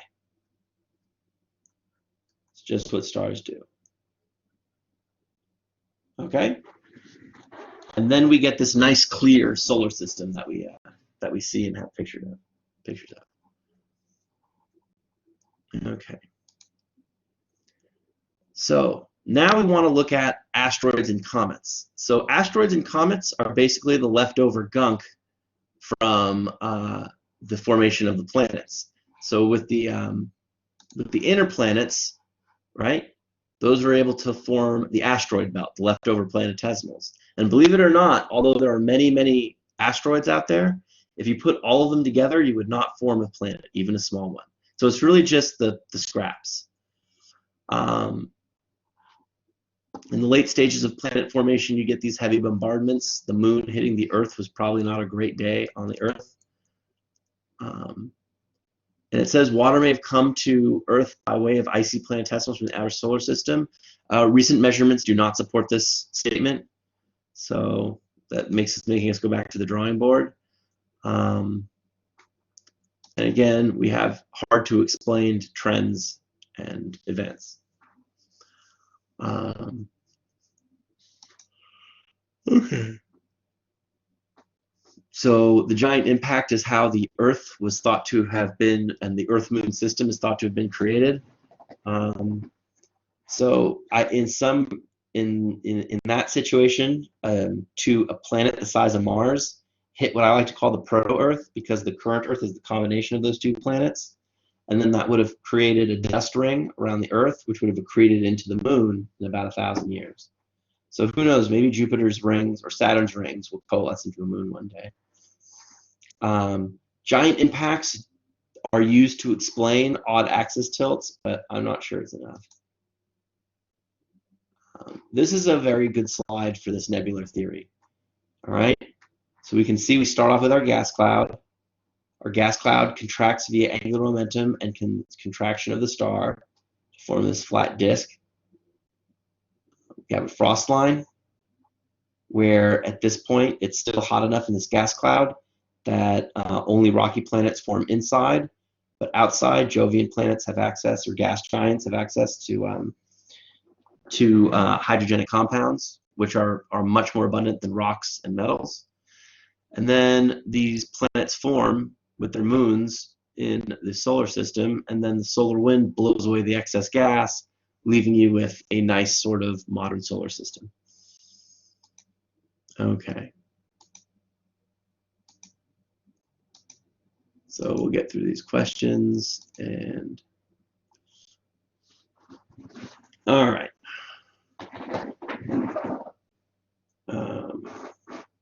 So let's see the next section. Learn about asteroids. Now the age of the solar system. So this should take us to, this is a good special topic.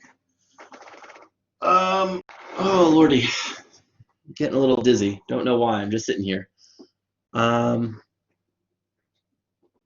So one thing we know, a good first question is we'll often claim that the solar system is 4.5 to 4.6 billion years old.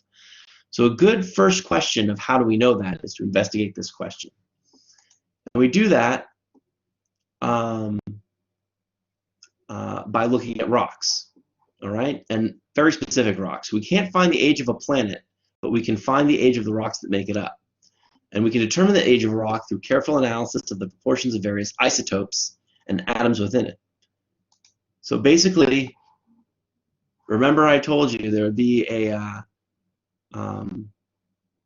you know, as a geologic process ends, right? There will be some ratio of part of what's in there. So like there's a, you know, this potassium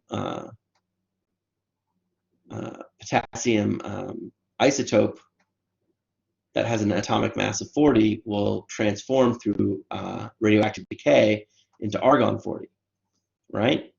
And so what basically happens is after the geologic process ends, that amount of expected potassium-40 is what you have, and it decreases over this term of what we call half-lives. Now, usually this is seen in carbon dating, where you look at the C14 to C12 ratio. All right, but the half-life here is only about 12,000 years. And that's not really enough to measure the age of the universe. But the half-life of potassium-40 is about 1.25 billion years. All right? And in order to use radiocarbon dating, you really can only go out to about 3 or 4 half-lives. Right? At half-lives, you only have 12% of 0.5% of your substance left. And by the time you get to 5 or so, you have less than 1%. So keep that in mind, and we use this radioactive dating technique to measure all sorts of things. So basically, we can't use planets because they're geologically active, right? But what, the half-life or the total life? 4.57 is about right. Basically, we don't find rocks older than that. And the idea is that if you're on a planet, the planet is geologically active. So, you sort of, if you're geologically active, you keep whatever process you're going through as you cool down, you're going to have this, you're going to sort of renew that process, those ratios, or the amount of potassium. It almost doesn't make sense until you're finished with your geological process or your cooling to do that. But old planetesimals never were in the inside of a planet, right? They were never, their geologic activity died very quickly after the solar system. So we have to use meteorites and things like that have been in these, swinging around up there for billions of years. And when they finally fall to Earth, we can use those to get an idea of how old the solar system is. Okay.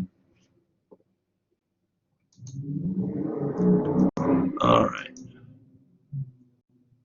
So again, 4.6 is in agreement with 4.571. And again, meteorites are required in order to age the solar system. And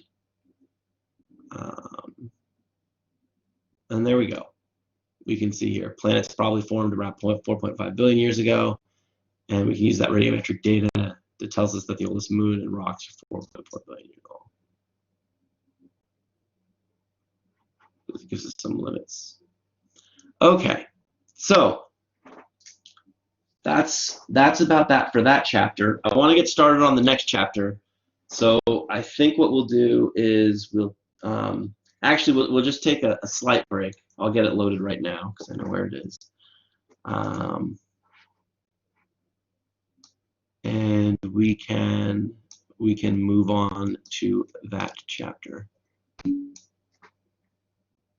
Well, it's hard for me to say because again, remember, I'm using the old book for my slides.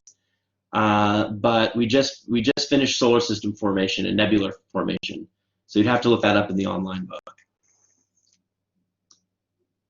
So ignore me when I say chapter. Astronomy. I don't want that drive. I want my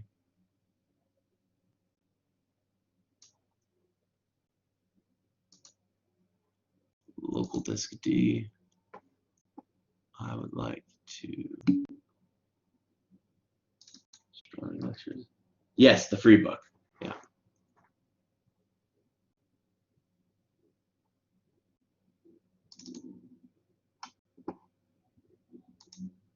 All right. We go to the file sharing.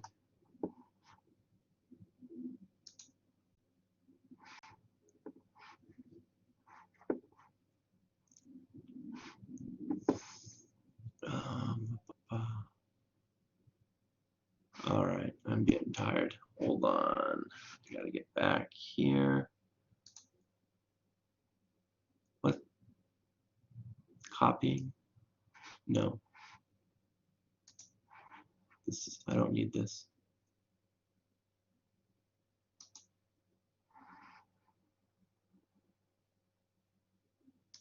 I don't know what it thinks it's copying, but there we go.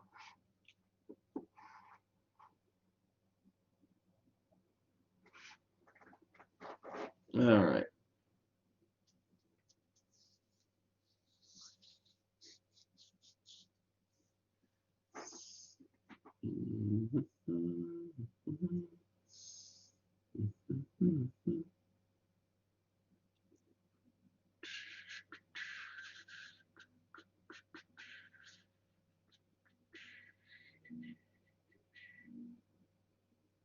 All right, I gotta wait for this thing to convert.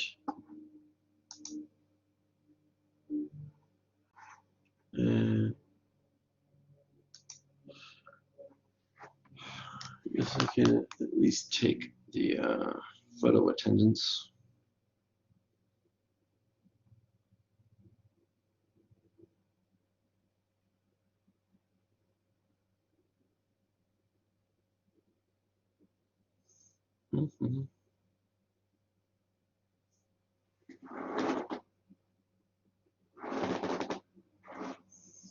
All right.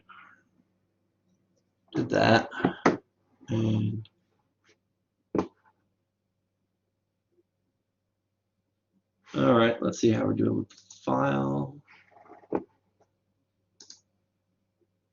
It's still converting it. Oh, there we go. Okay. Oh, all right, good. Well, okay. So we're going to cover Earth and the terrestrial worlds here in Chapter 7, or well, this. I'm going to stop saying the chapter numbers because that's confusing everybody.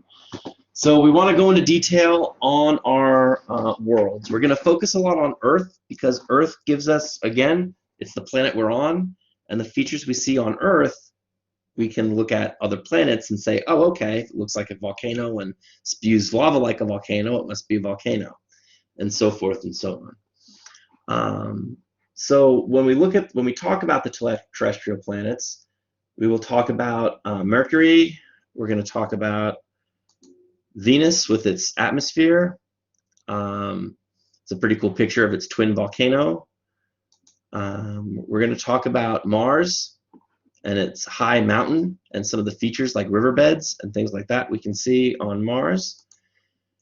And features that we see on the moon, cratering and things like that. But we're going to have to look at the Earth because on the Earth we have all of the features that we see on other planets, and we can use our observations of them on Earth to explain them in other planets. Okay? So don't worry, we have one more big break coming. I don't want to scare you all, but I wanted to take that at in another 10 minutes or so. So we'll do that. Actually, looking, I kind of know where I want to take the break. So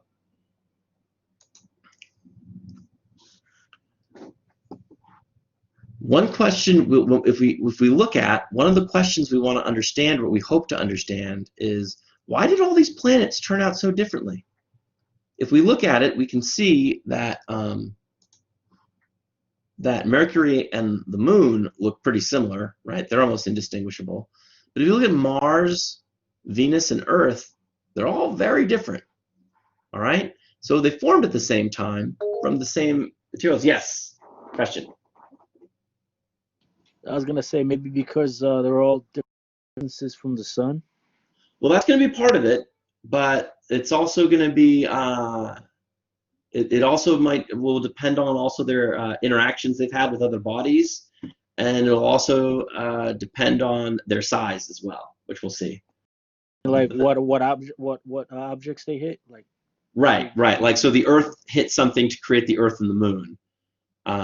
There's not, like, Venus didn't have such an impact. But again, like, Venus and Earth are nearly the same size, but look very different. And again, we know Venus's temperature is due more to its atmosphere than its distance, its proximity to the sun. Although the proximity to the sun it is a factor. It's a real factor, but it's not the only one. So we shall see. We shall see that there's actually quite a few reasons for why these things would be different. So in order to understand the other planets, we first have to understand Earth as a planet and what it means to be geologically active, what it means to have a surface. We talked a little about that surface layer, and having an atmosphere, what effects that has. All right. So you'll notice that to be geologically active, you need to have sort of this dynamic lithosphere.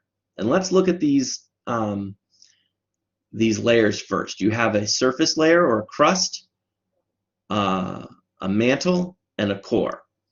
And the lithosphere is this combination of the outermost layer of the mantle and then the entirety of the crust. Now you'll notice that for Earth and Venus, they're both relatively, you have a lot of mantle left. But you'll notice for the Moon, Mercury, and Mars, the dotted line for the lithosphere is almost at the core. Basically, you can think of it as a fuse. When the lithosphere reaches the core, that's it. The planet's dead. All right? So for Mercury, it's just about there. For Mars, it's almost there, but it's on its last gasps. And Mercury and the Moon, it's just there. Okay? Yes? So the Earth core is not really hot. It's hot, right? Well, all these core, the Earth's core is very hot, actually. But I the was just wondering then geologic, why did they made it that color? It's like it looks like a well, the food. colors is to just give it a different look, and the Earth's core is thought to be mostly iron, so they probably just want to make it look like iron, like you would see, even though it's hotter. Oh, Uh, I would always imagine it like flames and stuff for some reason. well, it's molten more than flames, but it's Yeah, that's definitely what I mean. different. It, Yeah, it like definitely has lava. a different density than the. So you've never had a direct observation of the Earth's core, so it's different. It may indeed look different than the molten rock you'd see in a volcano, because you can identify through changes in density in seismic waves, which we'll talk about in a minute.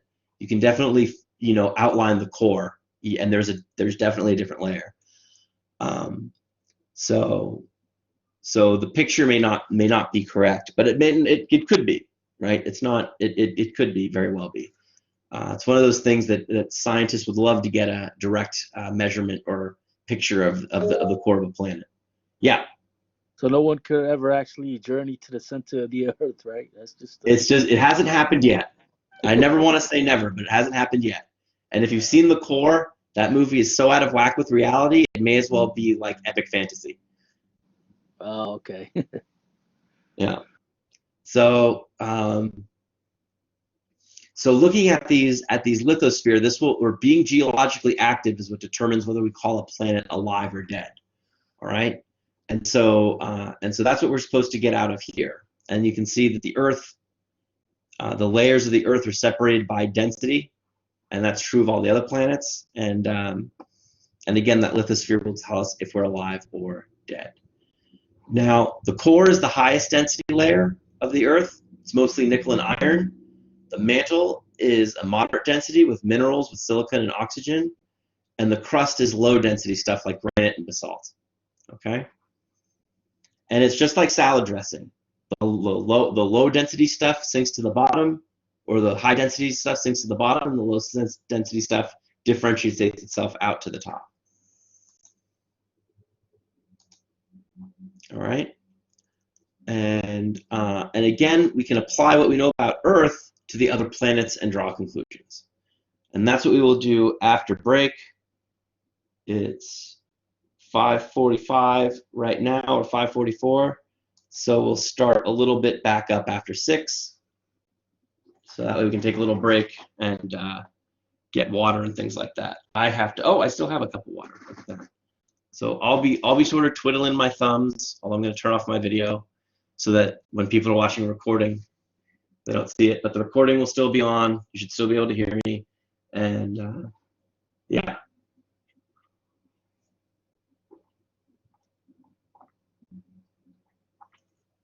I need to find a slight snack because I was getting a little dizzy. Quizzes are multiple choice, yes.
Okay, I'm back. Sorry about that. I was getting a little dizzy. I had to find something to munch on.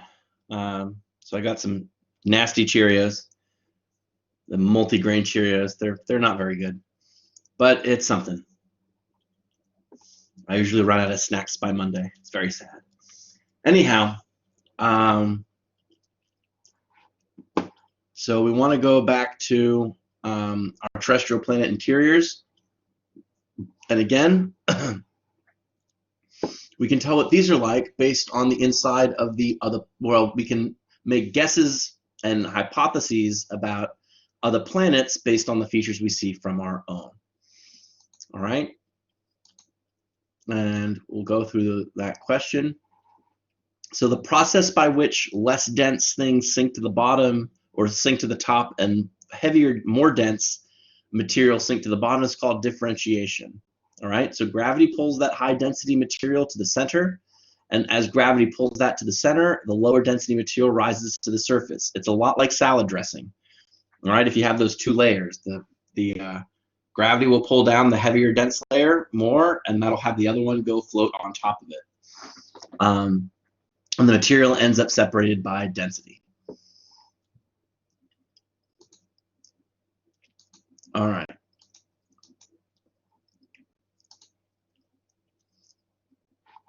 And again, we have a more formal definition of the lithosphere. It's a planet's outer layer of cool, rigid rock. It's called the lithosphere, and it floats on the warmer, softer rock that lies beneath. Now, the interesting thing about rock is that the cool rock we deal with today is fairly brittle, but if you heat rocks up, they stretch. You know, if you're moving on rocks, forces on rocks slowly, they can stretch like silly putty. But if it's very abrupt, they'll crumble and break. And rocks are like silly putty, all right? And they can be, you know, stretched out. So the gravity of a large world pulls slowly on its rocky continents, shaping the world into a sphere, okay? So because gravity acts symmetrically, we get the spherical shape of gravity, or the spherical shape of the Earth and of the planets. And we indeed find that all of them, gravity creates spheres due to symmetry. And heat, the transfer of heat inside in the mantle, drives this geologic activity, all right? So basically, hot rocks will rise, and then as they heat up, they'll start to cool off, and they will fall back down. And one convection cycle takes about 100 million years on Earth. Okay, so that's to get all the stuff at the bottom, go to the top, and then come back down to the bottom again. And you can see the slice here of the convection cycle.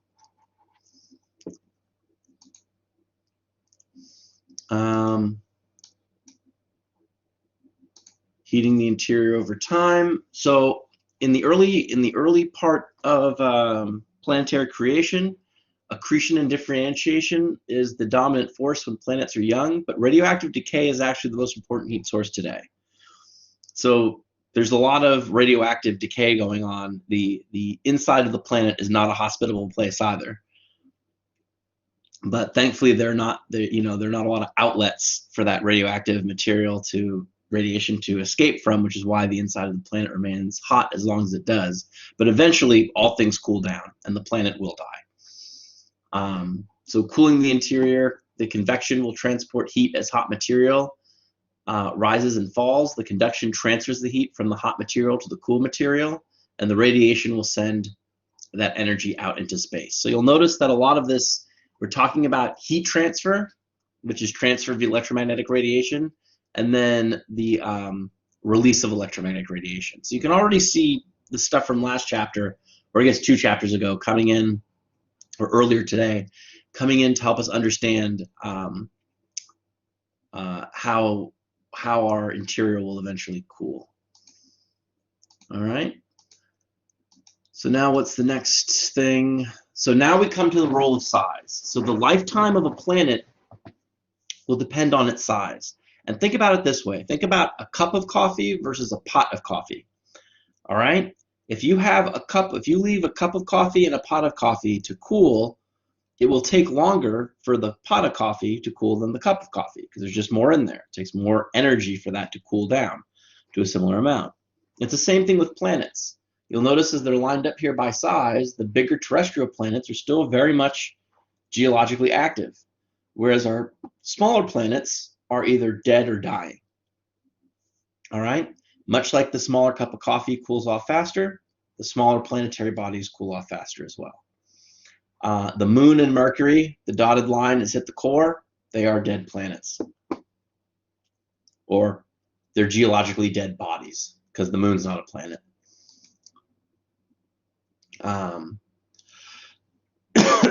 Basically, you can understand how heat content depends on volume with the surface area to volume ratio.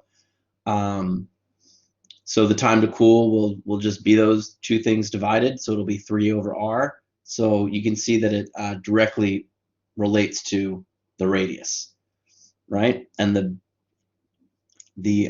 bigger the radius, or the surface area volume ratio, as this becomes bigger, the ratio becomes smaller.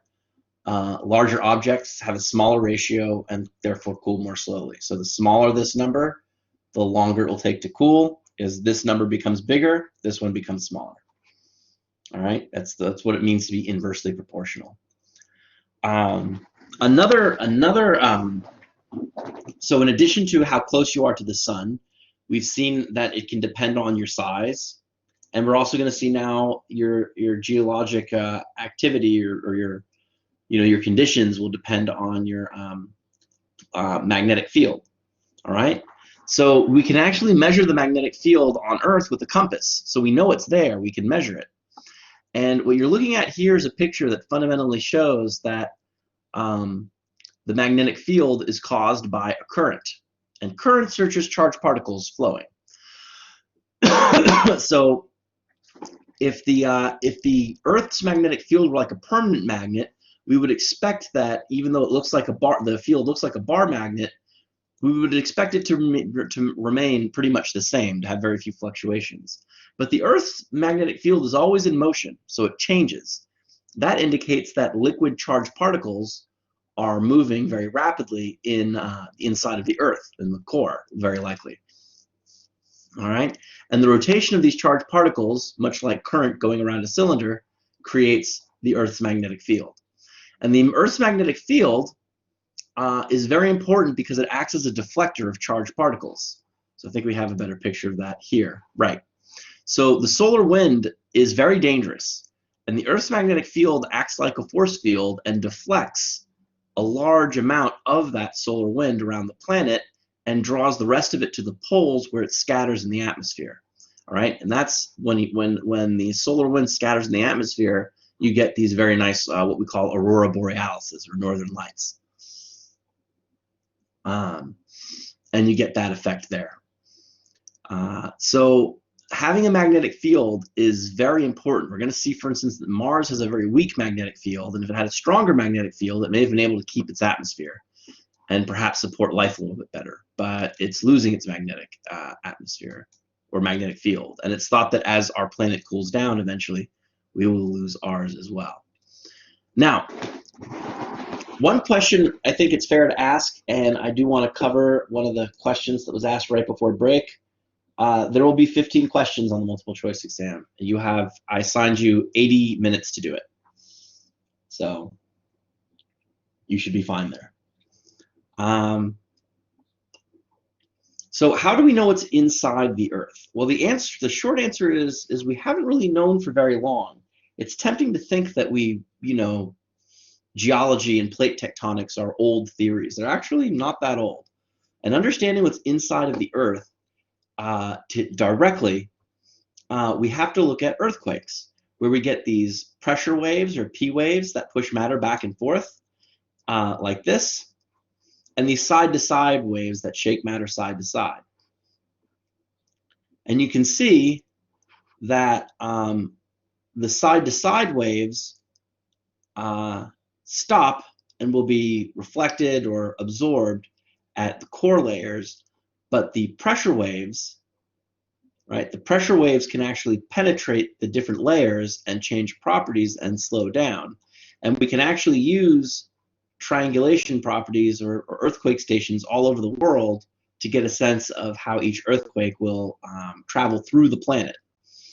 So that's pretty interesting. So basically, you can link the P waves to the S waves and see when the S waves when the S waves do not go through the core and refract around it, and when the P waves do go through the core.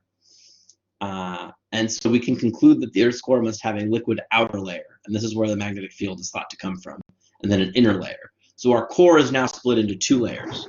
That's interesting, right?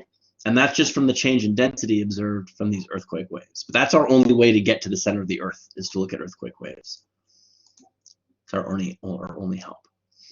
One thing we'll look at on Earth are the processes that shape the Earth's surface and what the results are.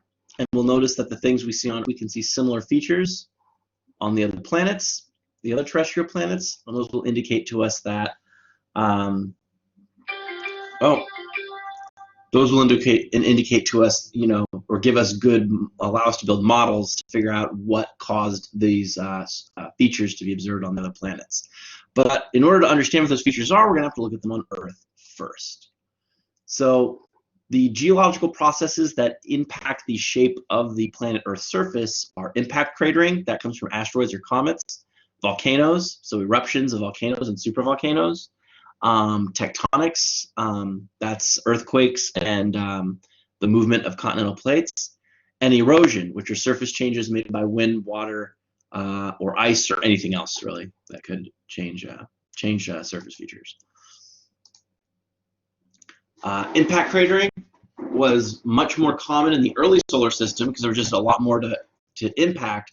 That being said, there's still plenty of stuff left that can hit the Earth today. When something does hit the Earth, the impact crater is about 10 times the size of the item. So whenever we find a crater, we usually are able to estimate the size of the object that made it by dividing the diameter of the crater by 10. And small craters do generally outnumber large ones, but small ones will disappear over time due to other surface changes. So you'll notice that we have 2 sort of equivalent craters. We have the Tycho crater on the moon, and we have this crater that's about 2 miles wide in Arizona. All right? So both big impact craterings, but you'll notice that you have a nice well-defined ridge on the moon, and yet you have a weathered, sort of aged crater face here in Arizona. And that's for one simple reason. Erosion is the common process on the Earth, but erosion, there's no atmosphere, so there's no erosion on the moon. So craters are left very pristine. They look just like where, like they do when they were made. But on Earth, you have to contend with wind, rain, things like that. So volcanism will occur when molten rock or magma finds a path through the lithosphere to the surface, can build in these chambers. Molten rock is called lava after it reaches the surface. All right, and you can see beautiful volcanoes like this one here. I believe that's in Hawaii.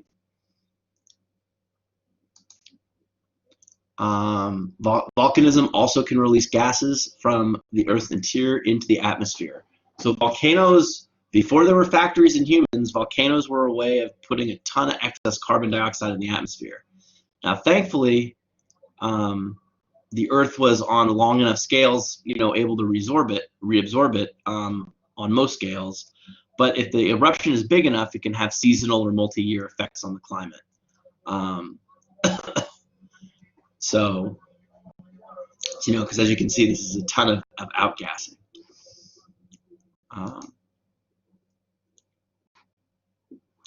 Now, plate tectonics, the convection forces are caused by the convection forces in the mantle and stresses in the crust. And this is often given, the first way plate tectonics is taught is that when you make a map of the world, South America and Africa seem to fit together like a nice puzzle piece. Well, there are also other hints too. Like you'll notice you have the Himalayas sort of brushing up and forming right here at a where two plates meet. And you can see that they create these weird it says creating cracks and seas. So that's another effect of plate tectonics. And it's too bad we can't do this one, but as you can see, there's South America and Africa sort of fitting together. And there are people that make models of plate tectonics of what the continents looked like 250 million years ago and what they're going to look like 250 million years from now, with the thought being that the continents will all come back together at some point. And Africa will eat Europe. It'll just be subsumed under it. Yeah, it's cool stuff. You can find YouTube videos on it. Just look for continental motion, and you should have some fun looking at it. Now, erosion is a blanket term for weather-driven processes that just break down and transport rocks. So processes that include that cause erosion include wind, rivers, glaciers, rain, all sorts of other things. For instance, the Colorado River continues to carve out the Grand Canyon. All of this was carved out by the Colorado River, and it's been at it for a while.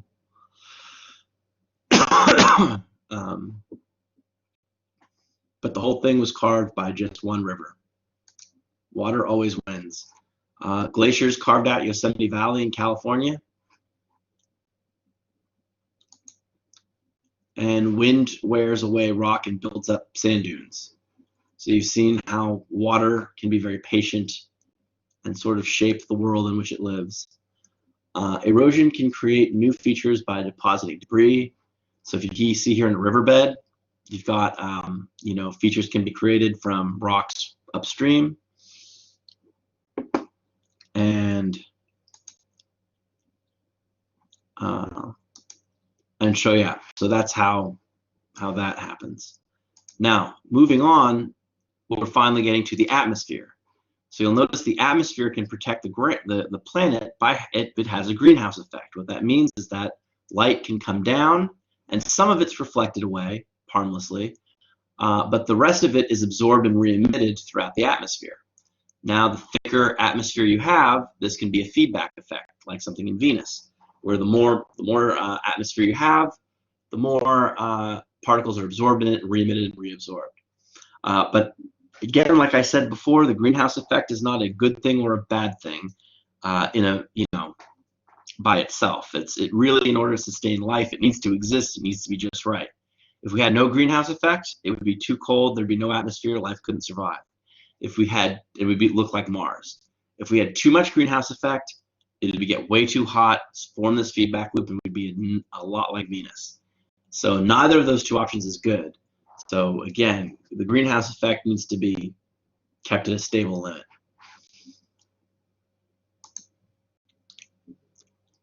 All right.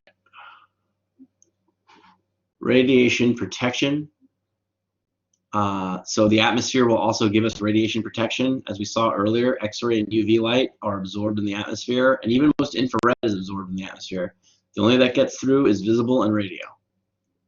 All right.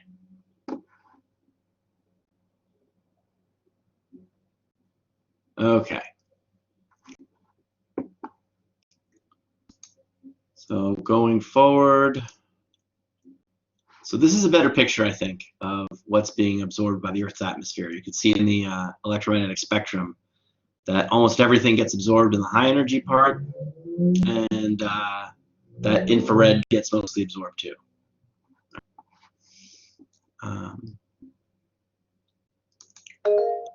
Yes. You know, if all those satellites, they get solar energy for battery life, or most things in space get energy directly from satellites. Yeah, there's usually solar panels on the satellites, and because they're in space, they can usually be positioned to get a lot more sunlight than they would on Earth. So if they fly around the Earth very quickly, for instance, they can see the sun multiple times in one day. Like a satellite day can be a couple hours, right? Whereas the Earth day is 24 hours, so they can get charged pretty regularly. It's just GPS satellites are in what we call geosynchronous orbit. Those ones orbit with the Earth, so their day is 24 hours as well. Cool. So let's see, that's a thing. Can't do that one. So what is a greenhouse gas? So any gas that absorbs infrared is a greenhouse gas. So these are generally molecules with two different types of elements. So if you look here, carbon dioxide, hydrogen, dihydrogen monoxide, otherwise known as water, and methane, right, CH4.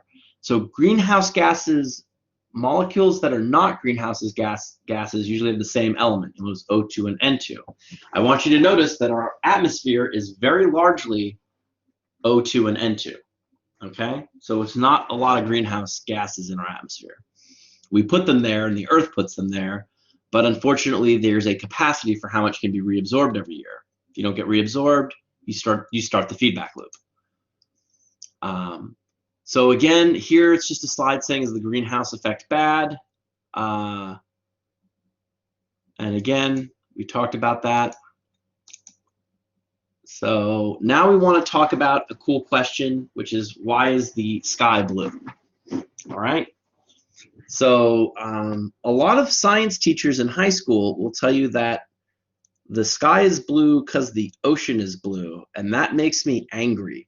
Because I want you to look and see if you see an ocean right now outside of your house, and I want you to look up at the sky. It's a beautiful day. You will notice the sky is blue. Secondly, the ocean is not blue. If you don't believe me, go to the beach, get a cup of water, of ocean water, and see what color it is. What color will you see?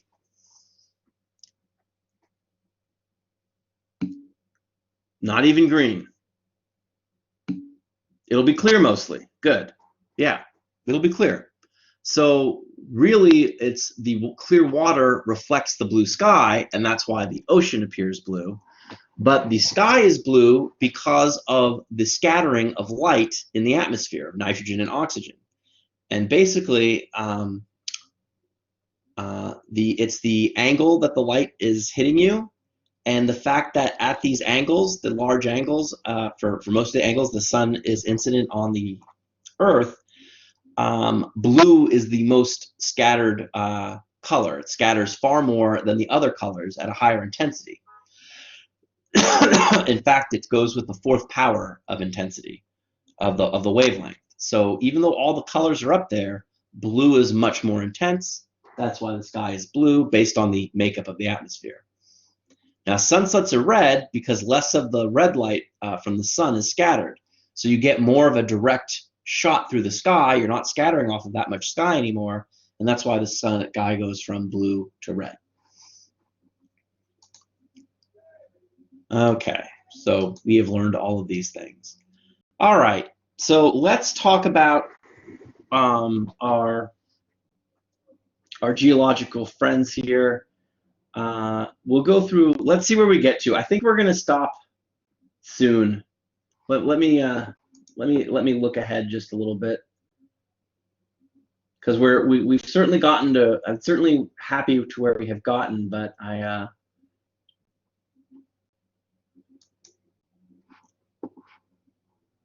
let me see here. Sharing files. Yeah, you know what? I think this is a natural place to stop for the day, to be honest with you, because we've covered a ton of information today, and it would be useful to cover the terrestrial planets in the context of Earth, and I think we deserve a straightforward part there. Yeah, I think that'll be fine. Okay, so yeah, so let's call it it's not a natural place to stop going much further. So yeah, so I'll stick around until the end of class, until 6:45. But I think this is starting on this section next after spring break would be really good. And we're going to go through these planets kind of quickly. There's a lot of facts and figures about them, but we're going to concentrate on the features that you would see. But a lot of it's going to be sort of quick clicking and looking at pictures. And then we're going to come back to the Earth again and see some more aspects of the Earth and finish off with things like climate change and things like that. So that'll be next week. So there's a lot to see in this in this particular chapter. So we'll call that, and yeah, I already took the picture attendance, so I'm pretty sure I got everyone. And if you don't have any questions, you can remember the lecture will be taped. I'm going to stop recording the lecture right now.